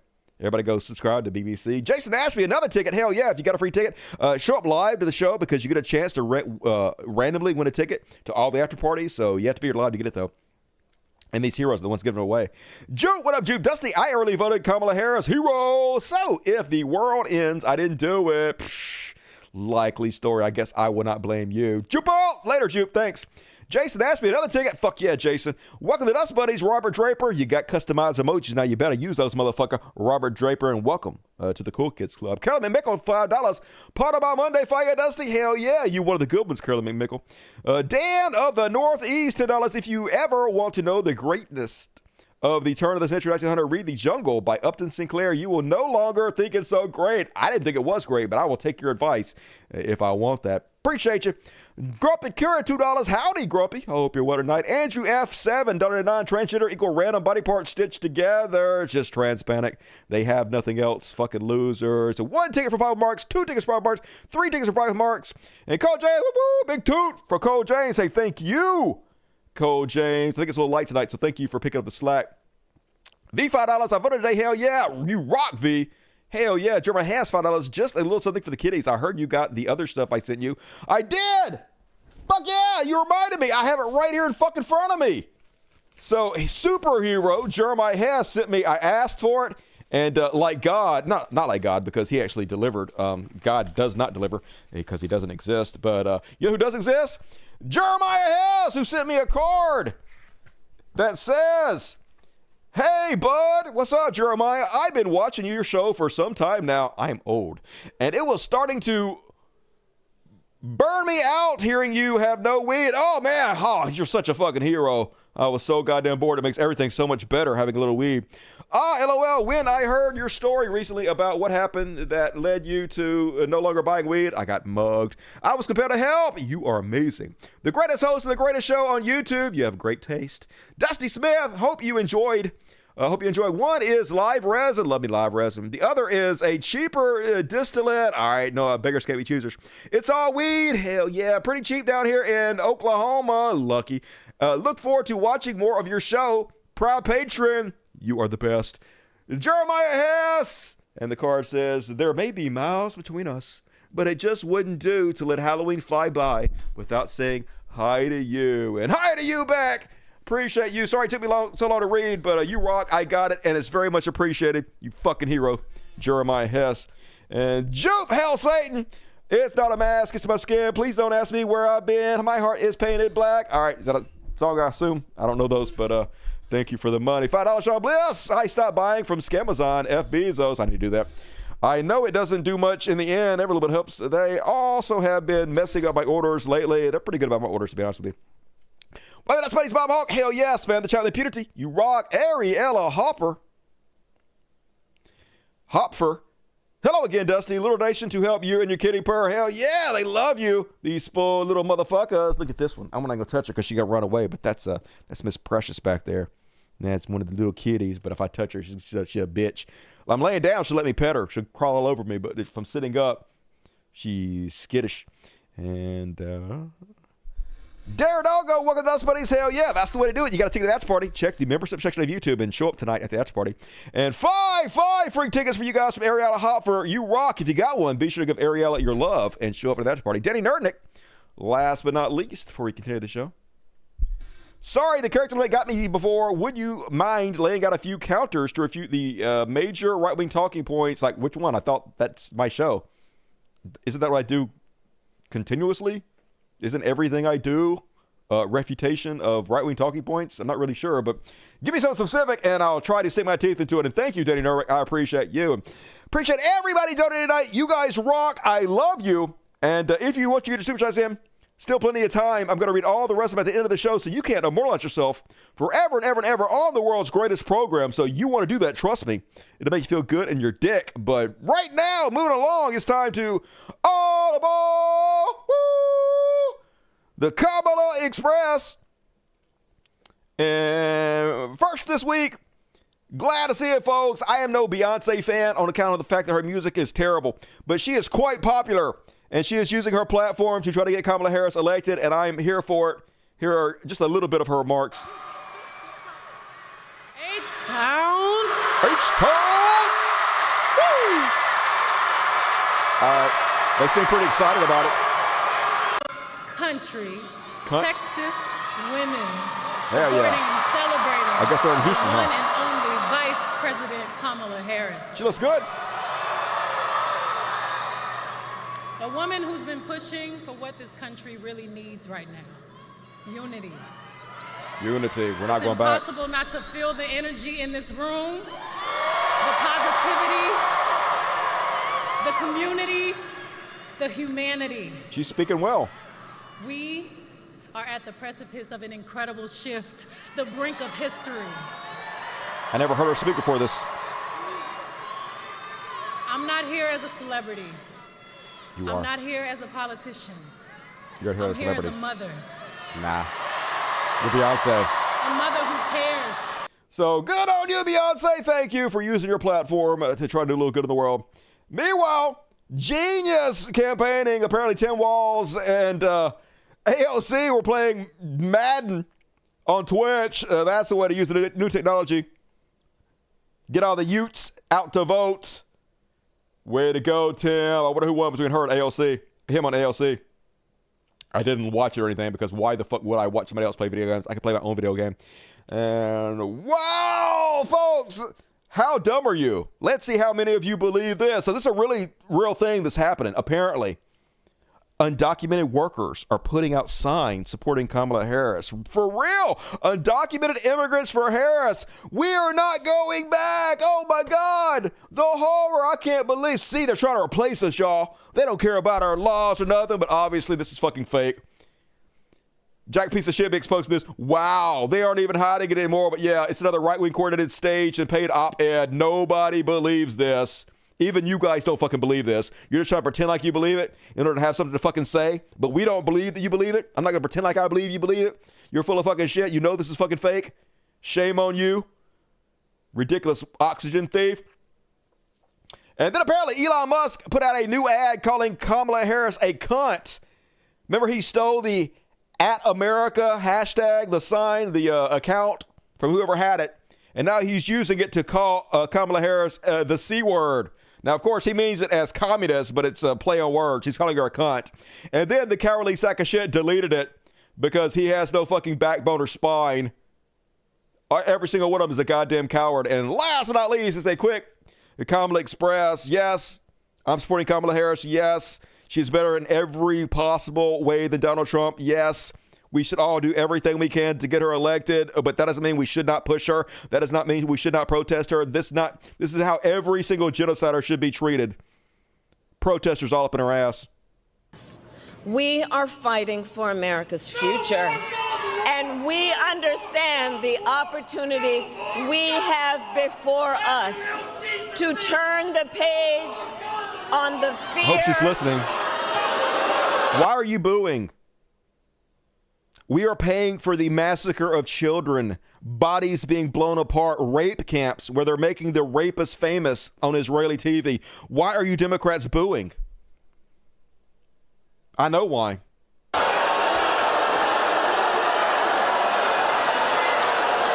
I do, however, wish these people would also protest Donald Trump more.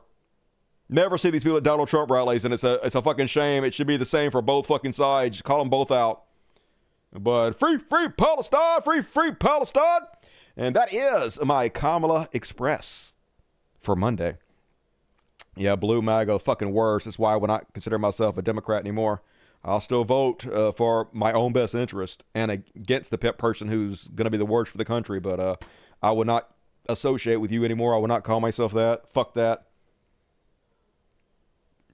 Sad.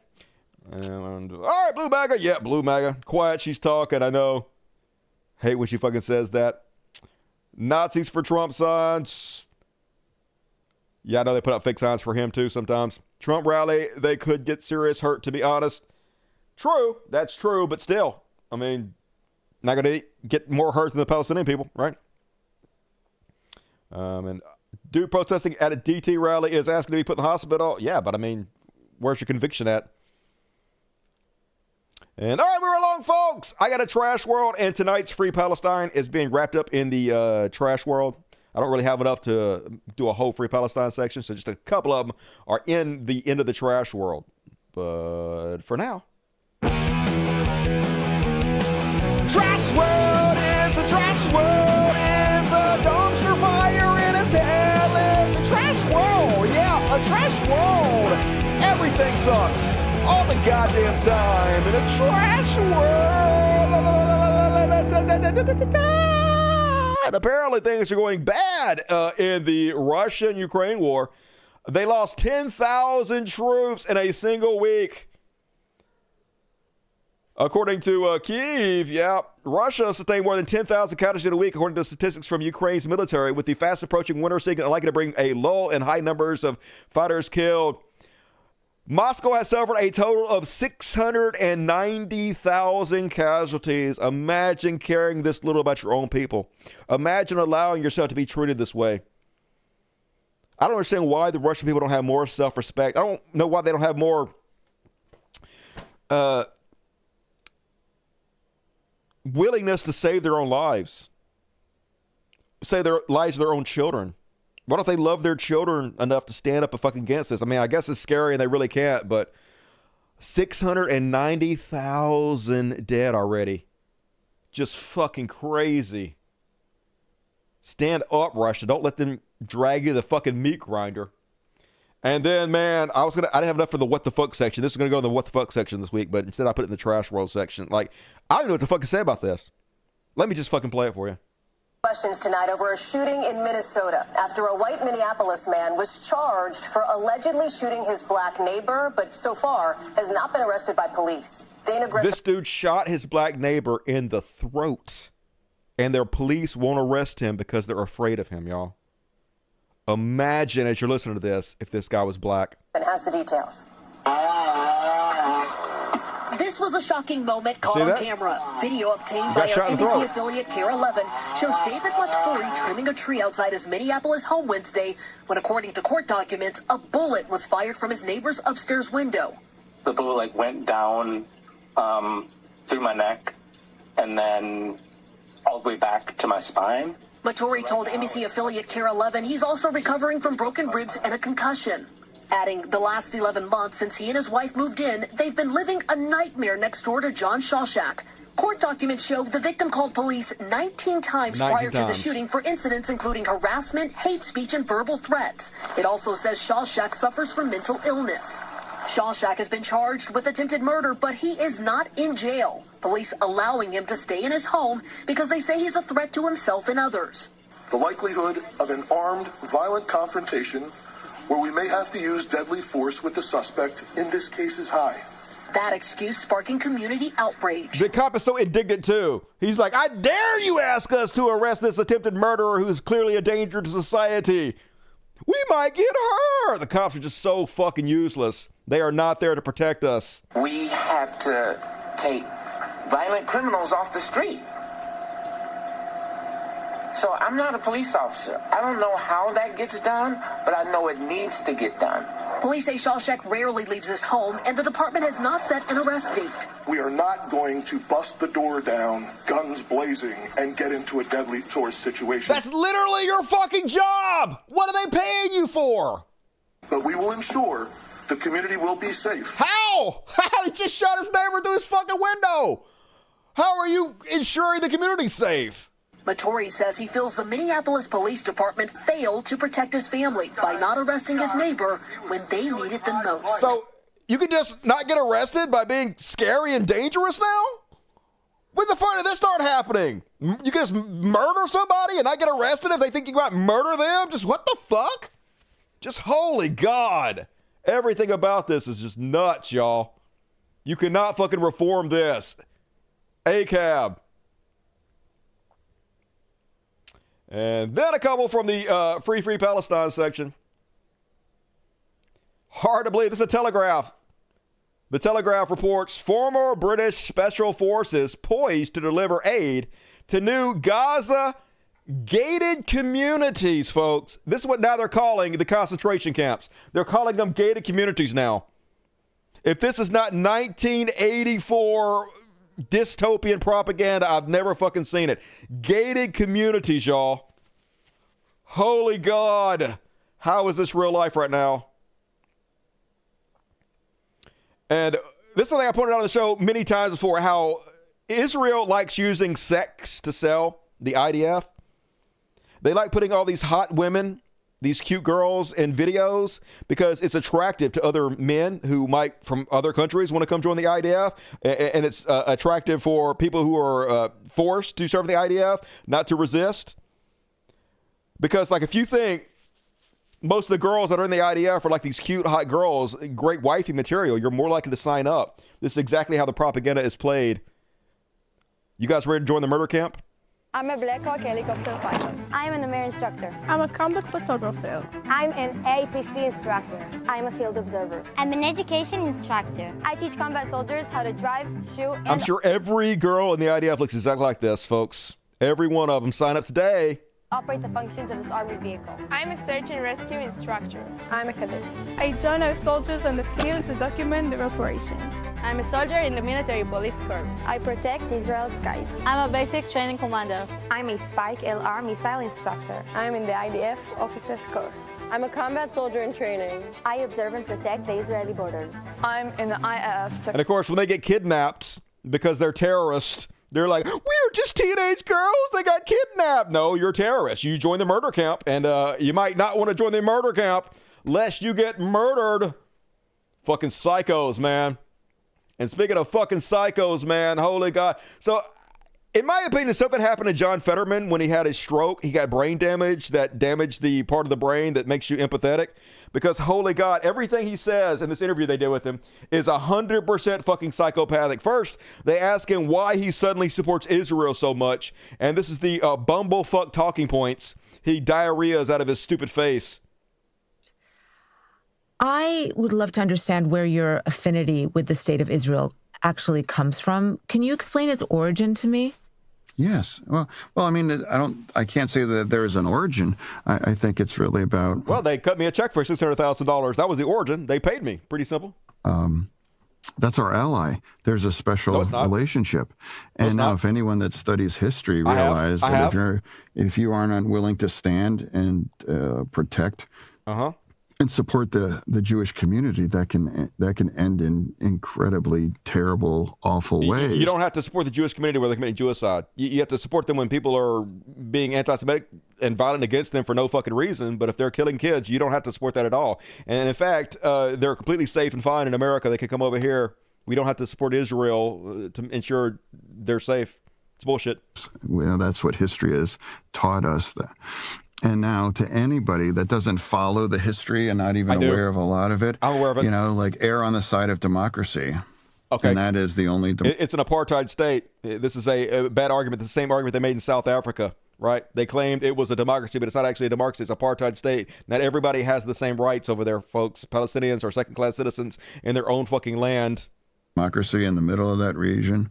And I had the chance. And even if it was, it wouldn't justify the massive child murders, the destruction of property, life, the genocide, ethnic cleansing. Democracy in no way justifies that, you fucking cretin. To visit there, and that's the kind of society that have the same kinds of values that we live. They don't. They're fucking psycho. No, he's right about that. They do have the same values that we do, but we're also psychopaths. We are the biggest terrorist country in the goddamn world. So yeah, you're right about that, but it shouldn't be that fucking way. What we aspire to, especially ironically, progressives. Especially for women and do not speak for progressives, you fake motherfucker. Members of the LGBTQ communities. For women, you don't murder women and their children as a sign of being a progressive. And that's why for me, it's an easy choice through this. I am curious if on that trip you made to Israel, if you went to the West Bank at all and met any Palestinians there. Of course not. I didn't go to the West. Really? I didn't. And then, I didn't have unlimited time to see. I didn't have the time. All the things that I wish I could. I wish I could have gone. I would love to go back. I would have loved to gone. But I guess what I'm asking is if you've tried to understand the other side of this conflict. Hell no. Well, I've talked to a lot of people. I would visit and I would discuss members of the Arab and Muslim. Okay, so you have sympathy for them and you understand their side of the story then? From Pennsylvania. I would have open dialogue. What do they say? I entertain that. You entertained it, but then you didn't believe them at all, and you just went against everything they said? Be happy to really understand the other side. And I've been unable to, other than it's like, hey, if we can just stop fighting and attacking Israel, that's going to make the quality of life for anyone in that region. So then you lied. You didn't listen at all, because they have lots of reasons that they're against what Israel is doing, and it's not that they need to stop attacking them. It's because Israel has had the boot on their neck They're illegally settling their entire region. They've cut off their water supply. They're doling a little bit out for them. They're in the largest open-air prison in the world. Anybody would resist that. So clearly you're lying and you didn't listen to fucking anybody if you don't understand. And then I agree with this from Kayvon. This is a textbook case of sociopathy. Normal, mentally, and morally healthy people do not say this. They don't trivialize the death of children by saying daddy should have known better. She's basically just apologizing, excusing away Israel's killing of children because their daddy was Hamas. I just want to bring it back to your state, though, because you have gotten criticism from both Hezbollah, Muslim groups and pro-peace Jewish groups. Last month, the Philadelphia and Pittsburgh chapters of the Council on American Islamic Relations, they issued a joint statement where they condemned you for saying that you loved Israel's pager attacks targeting Hezbollah in Lebanon. One of the largest terrorist attacks we've ever had in the world. Terrifying, too, because if they did that then, they could do that to anybody. We could be using our phone in America because we spoke out in Israel. They decided to blow up all our fucking phones. We could all be dead. He loves it, though, folks. He loves the terrorist attacks. Psychopath. I do. He's laughing. Absolutely. Well, you know, they said when our elected officials start condoning the civilian loss of life, our collective moral compass is irreparably harmed. That's a quote. Yep. And indeed, that attack did hurt and maim civilians. It didn't. It did. Lots of people were sitting close by to where the pagers went off. There were people that worked in the medical fields whose pagers blew up on them.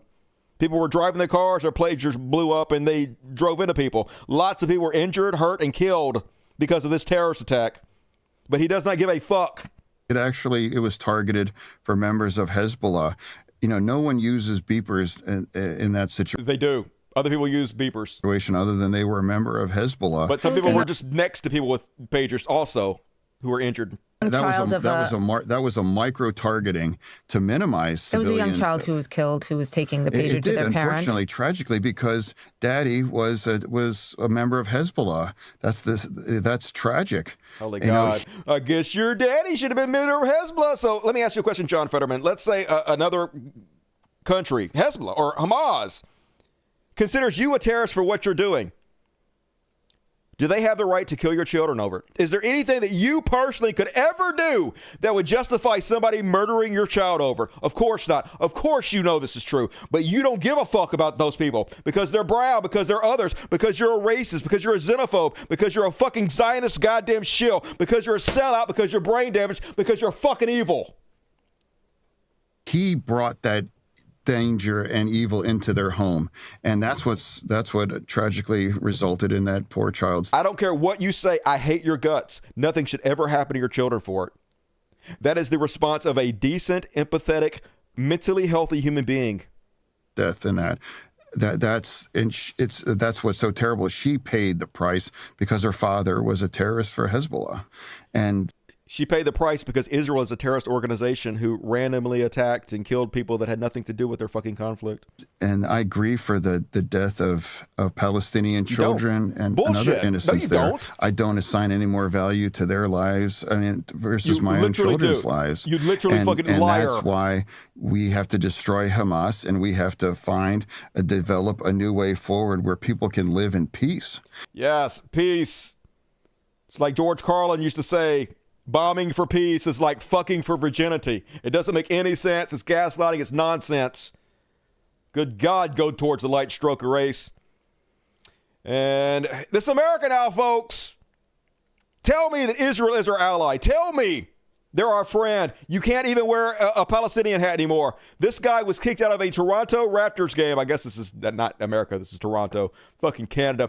Because the guy below complained about his hat. All it says is Palestine on it, folks. That's all it fucking says. You're not allowed to wear clothing anymore. They're kicking me out because of him.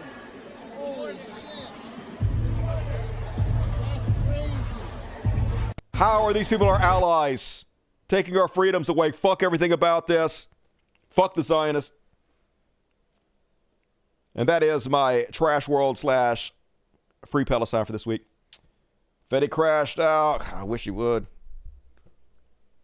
Get him, Dusty. I'm trying. Doing my part. He's a disgusting freak. Yep.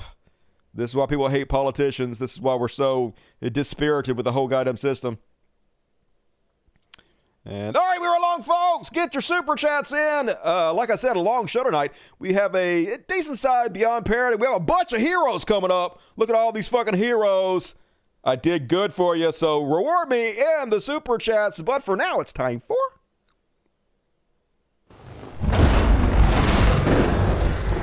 Beyond Parody. First off, otherwise Beyond Parody. The incels who worship Donald Trump are so fucking stupid. So pathetic. So this girl out working, I guess, one of the Donald Trump events. Just, she's okay. Cute girl with dark hair. This person says, Trump got hot goth girls working security at his rallies and you're blackpilling?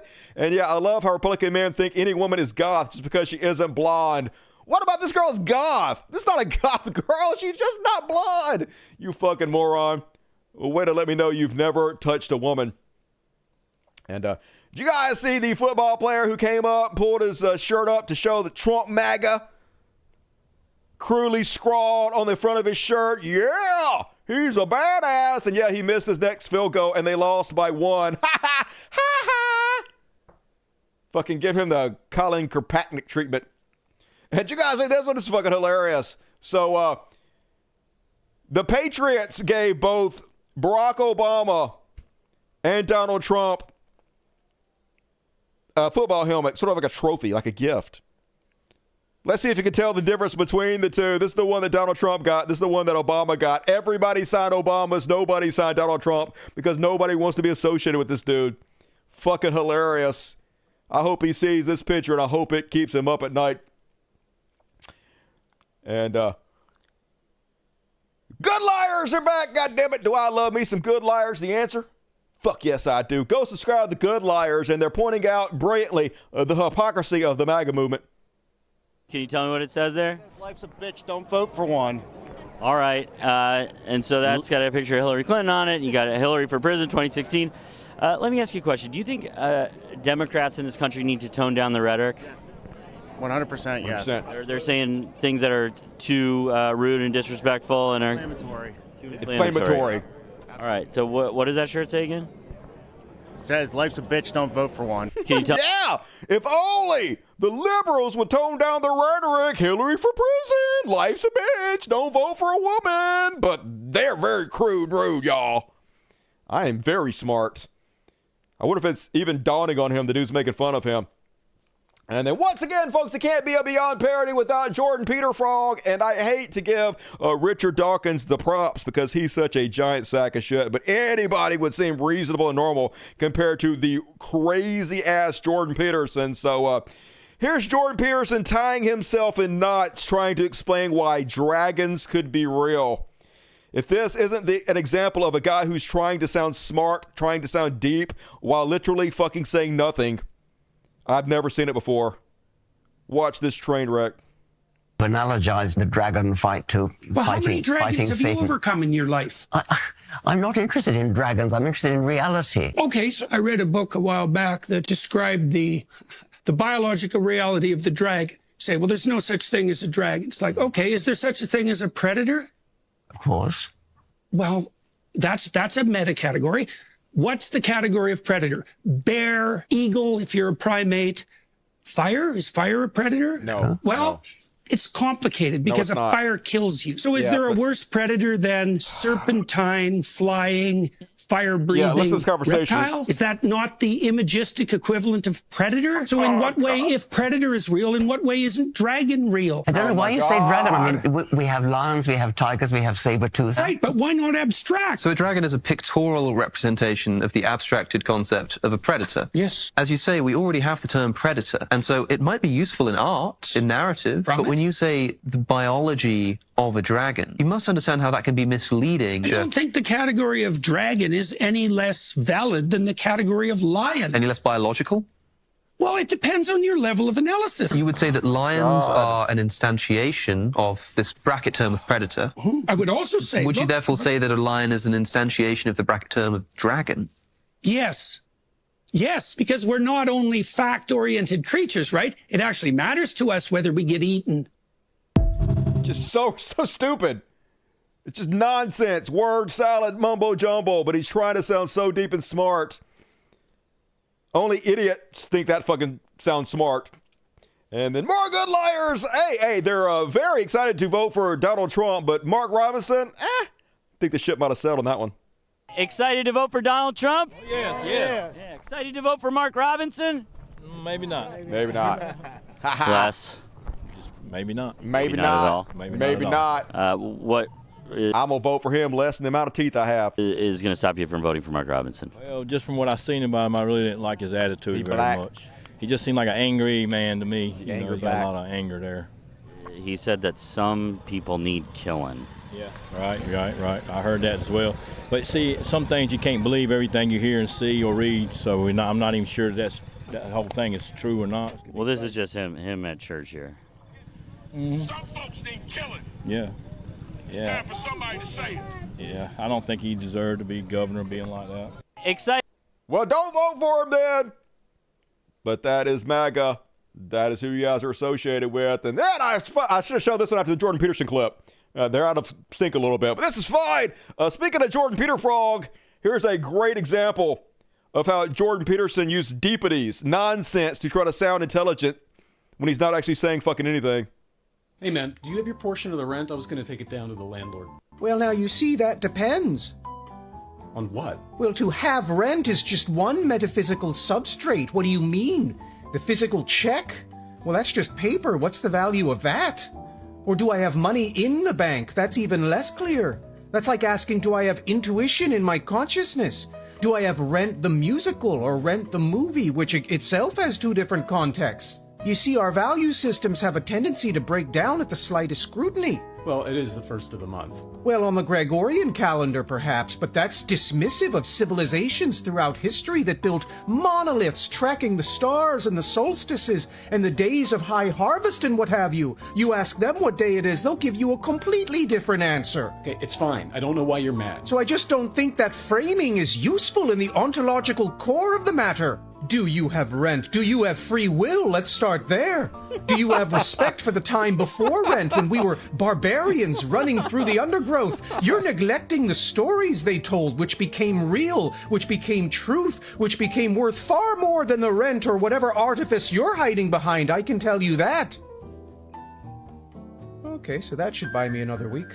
Yeah, need a new roommate. Oh my God, it sounded just fucking like him. Way to say nothing with a billion words. And then last but not least on this week's Beyond Parody, did you hear about Marjorie Trader Queen complaining about people hating her for her opinions? Yeah. Let's see if I can just play the clip. Mike Carter has a special guest, MTG at MSG. Is that right, Mike? You stole my acronym. I was going to just say that, Katie. That's right. Congresswoman Marjorie Taylor Greene, live in New York City at the world's most famous arena. Congresswoman, we were just talking about this, you and I. It's nice to see a sense of getting back to a little bit of political normalcy on the streets of New York today. Normal. Folks not afraid to wear a MAGA hat. It's okay. You don't have to run and hide. You don't have to get upset about it. It's okay to get upset.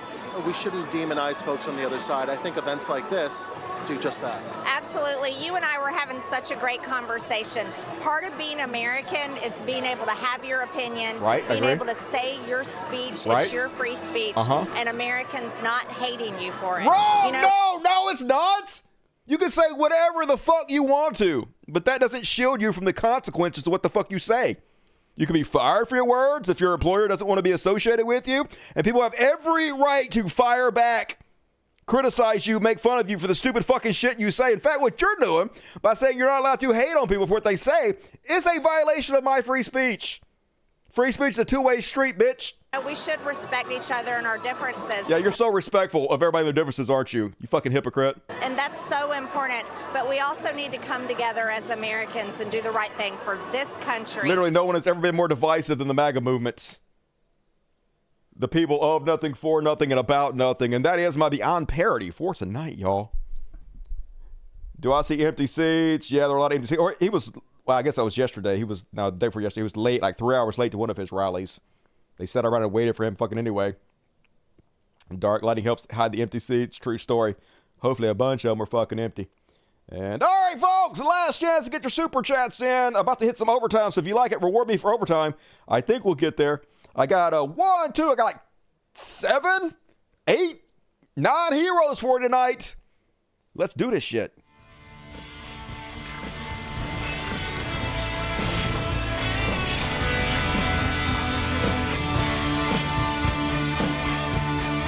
We could be heroes just for one day.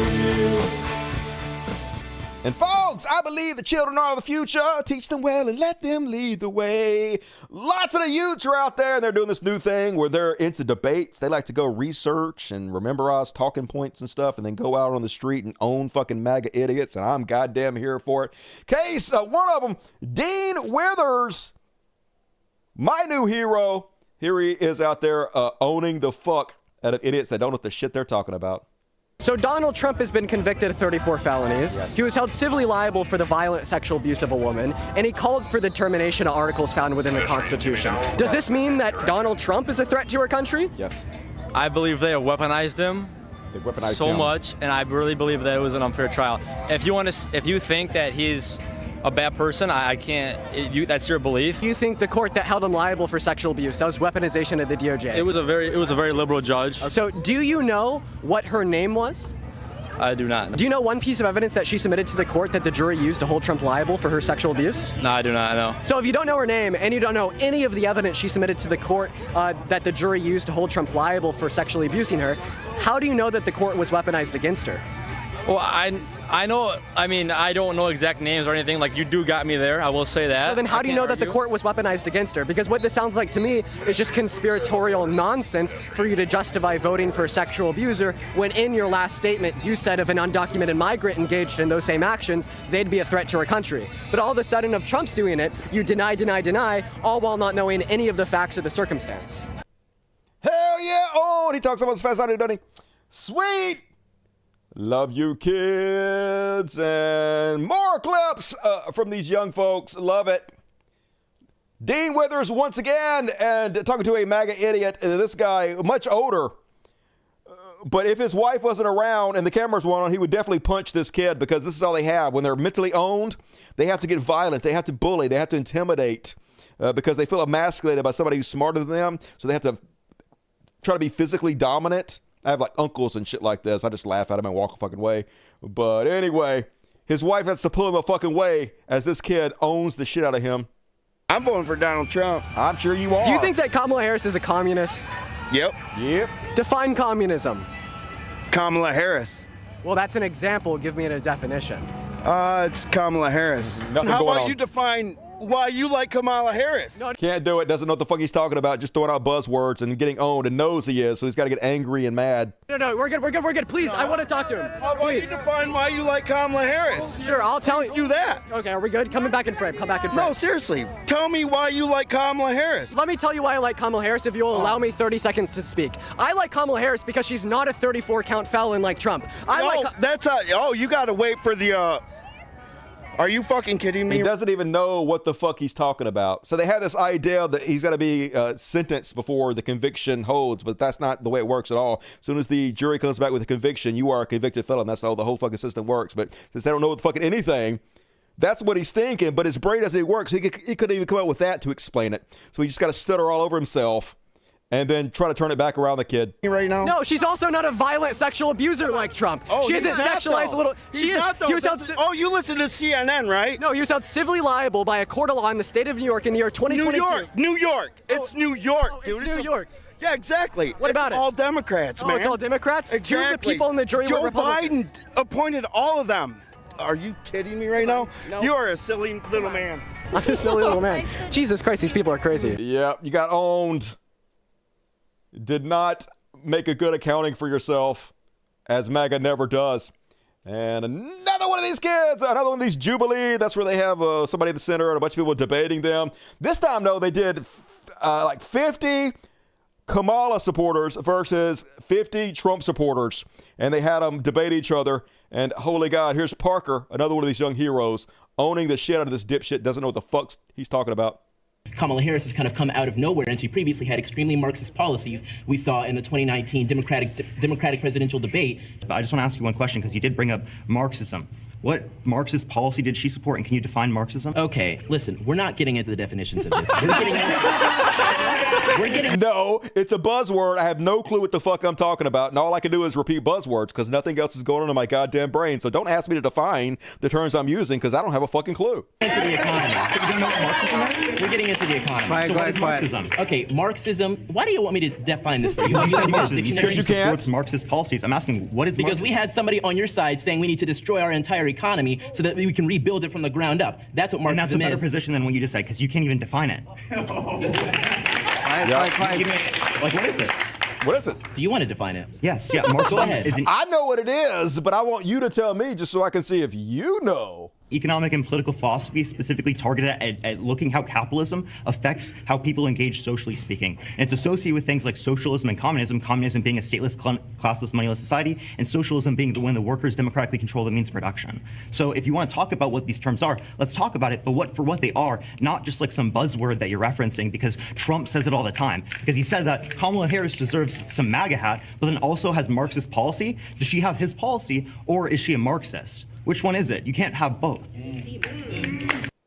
Oh, my God. It's so embarrassing. I don't know why the MAGA people even show up. I guess because they're delusional and they think they just repeat buzzwords and that'll work, but it doesn't work. You're going to be asked to define the terms you use, and you can't because you don't fucking know shit.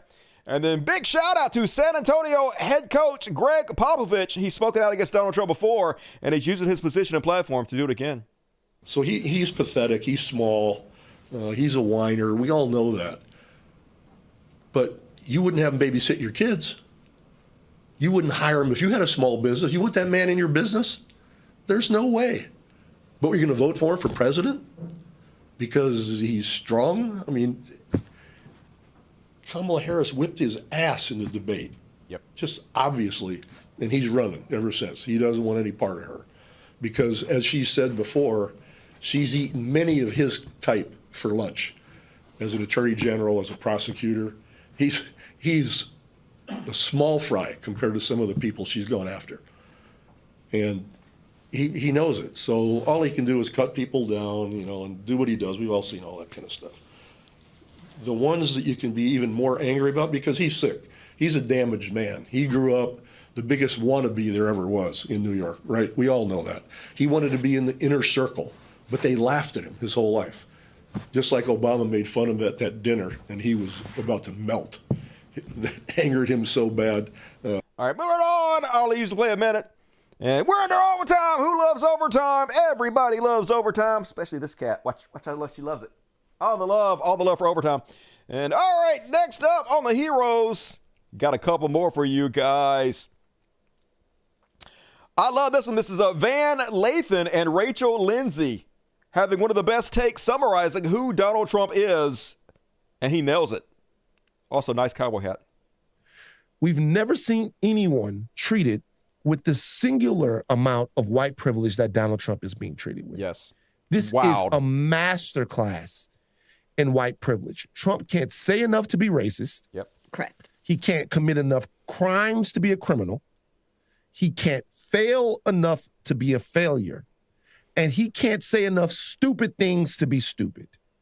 He is so shielded and insulated by the idea and the concept of whiteness that he is unfucking touchable. Yeah. The thought conjured around him matters more than any reality. Any reality. He is a Christian that doesn't know the Bible, that fucks porn stars, that grabs women by the pussy. Grabs women by the pussy, is the least Christ-like, but the sheer promise of the whiteness that exists inside of Donald Trump is enough for everyone, white and black people, a lot of them who worship whiteness and aspire to the level of whiteness that Trump has.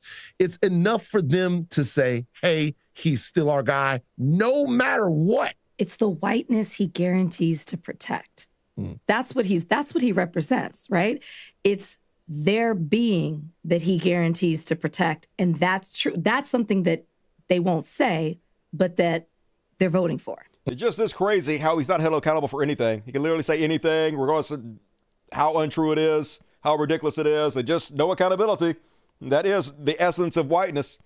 And folks, I usually don't have Republicans on the heroes list, but I want to show you this, guys, because this is how Republicans used to sound. Now, they were still pieces of shit. I still disagree with them, but they weren't just mean-spirited, batshit crazy. Not all of them, at least. They still wanted to be respected. They didn't want to be laughed at. They don't be laughingstocks and buffoons. Here is Jeff Duncan, Republican, former lieutenant governor of Georgia. Easy one. Donald Trump is a liar. Yes. He has lied every part of his life. He's lied in his private life. He's lied in his public life. And he's certainly lied as president of the United States. He's willing to lie, cheat, and steal to overturn the 2020 election. And we had a front row seat. And thank God we stood up and did the right thing at the right time.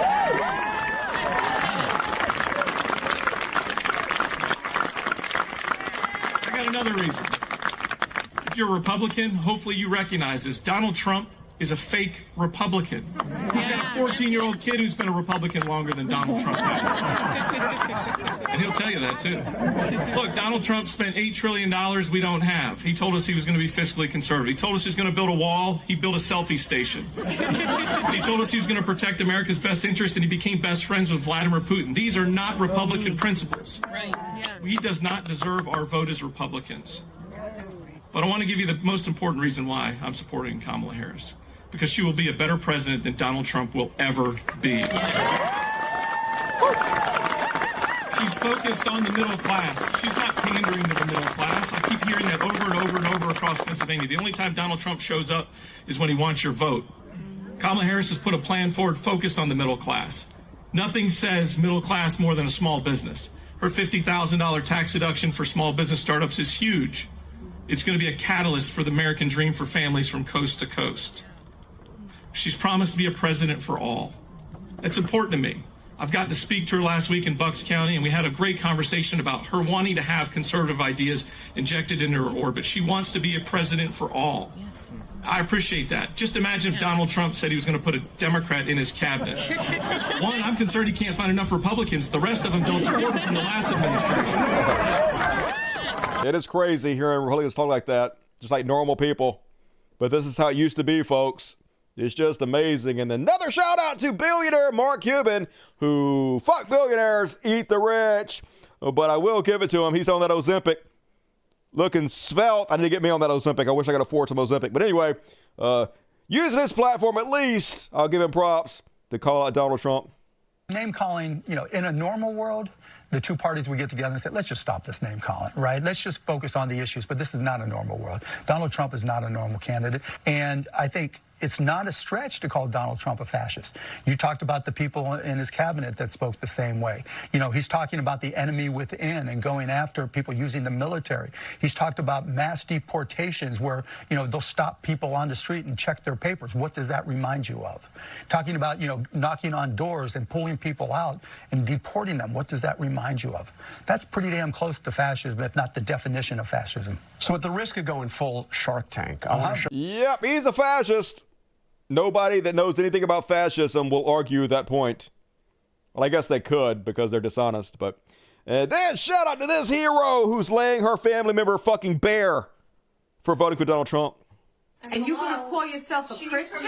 I don't give a fuck if you go to church 23 out of 24 hours. You're a mean motherfucker. For the rest of your life, you have to know that you voted the same way as the KKK. No ifs, ands, or buts. There's no way around it. You voted for hatred. You voted against women, against the gay community, against Mexicans, against blacks.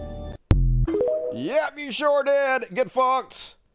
I won't even talk to my relatives anymore. It's not fucking worth it. The Trump supporters, they're too fucking far gone.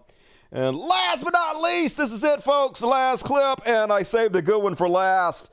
Superhero shit. I wish I knew what her name was.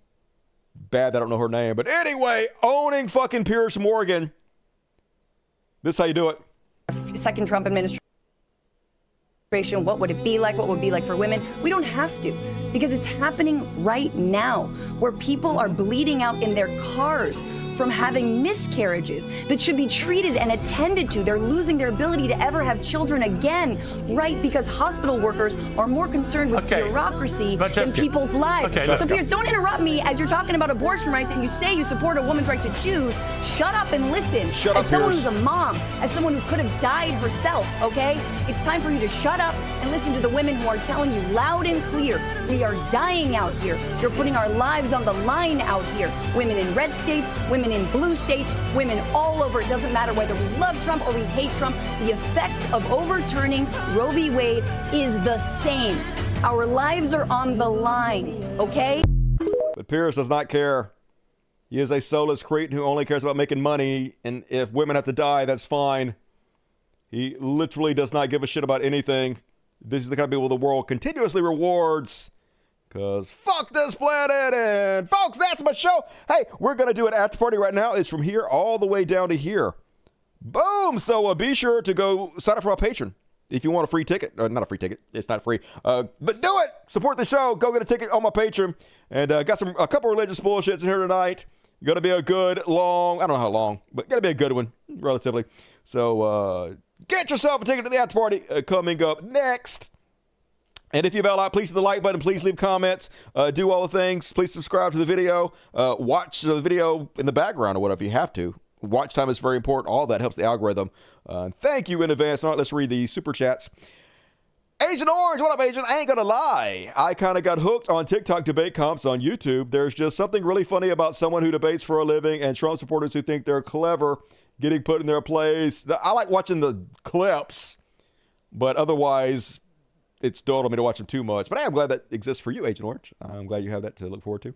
Thank you for supporting the show. As always, you're amazing. Megan Barcelona got 3T pulled and seeing my PO tomorrow. Hell, Satan. Oh, that sounds like an exciting day. Hope you're feeling good. Metametheus, the capitalist world order runs everything around these riggers while classrooms everywhere around me wither.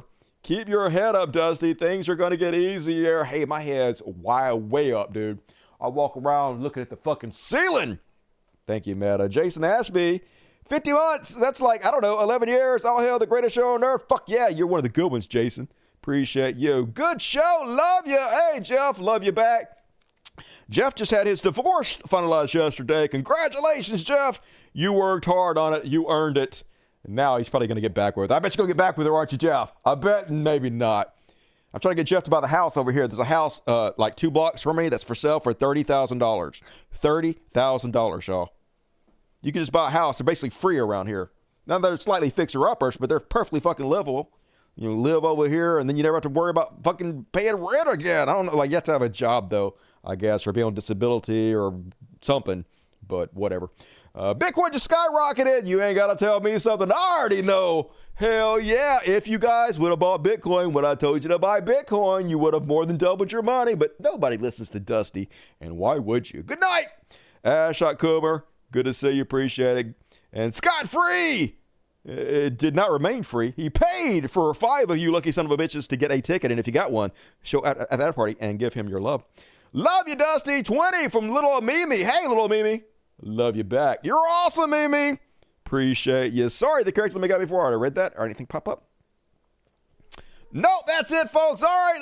Love you guys. I'm going to be back Wednesday. Probably. We'll probably see what happens as long as there's something to talk about. Which there usually is. This is a long show tonight. So be sure to tune in. I will see you guys soon. But let's do a quick kitty party. Let me just pull up a random song. I don't know what this is going to be. I'm just going to click on something.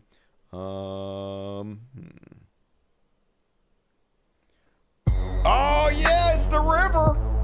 And we're going to give them these treats that Chris Clark, X-T sent. Oh, I see.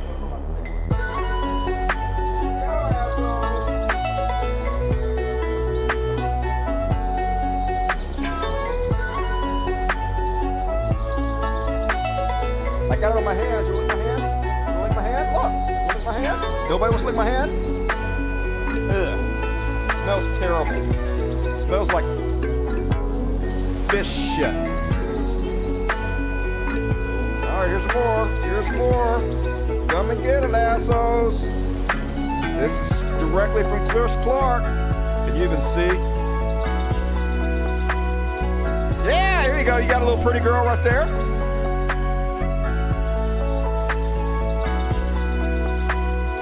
Pretty Miss Piper. Squeeze it out for you guys like toothpaste. There you go. Yeah, that smells terrible. It does. You got that.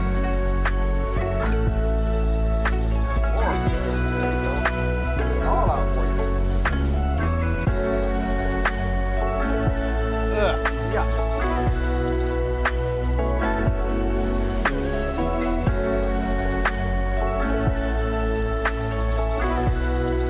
All right, love you guys. I'll see you on Wednesday. You guys have a good Tuesday. That is the demandment. Until next time, Logic. Fuck yes.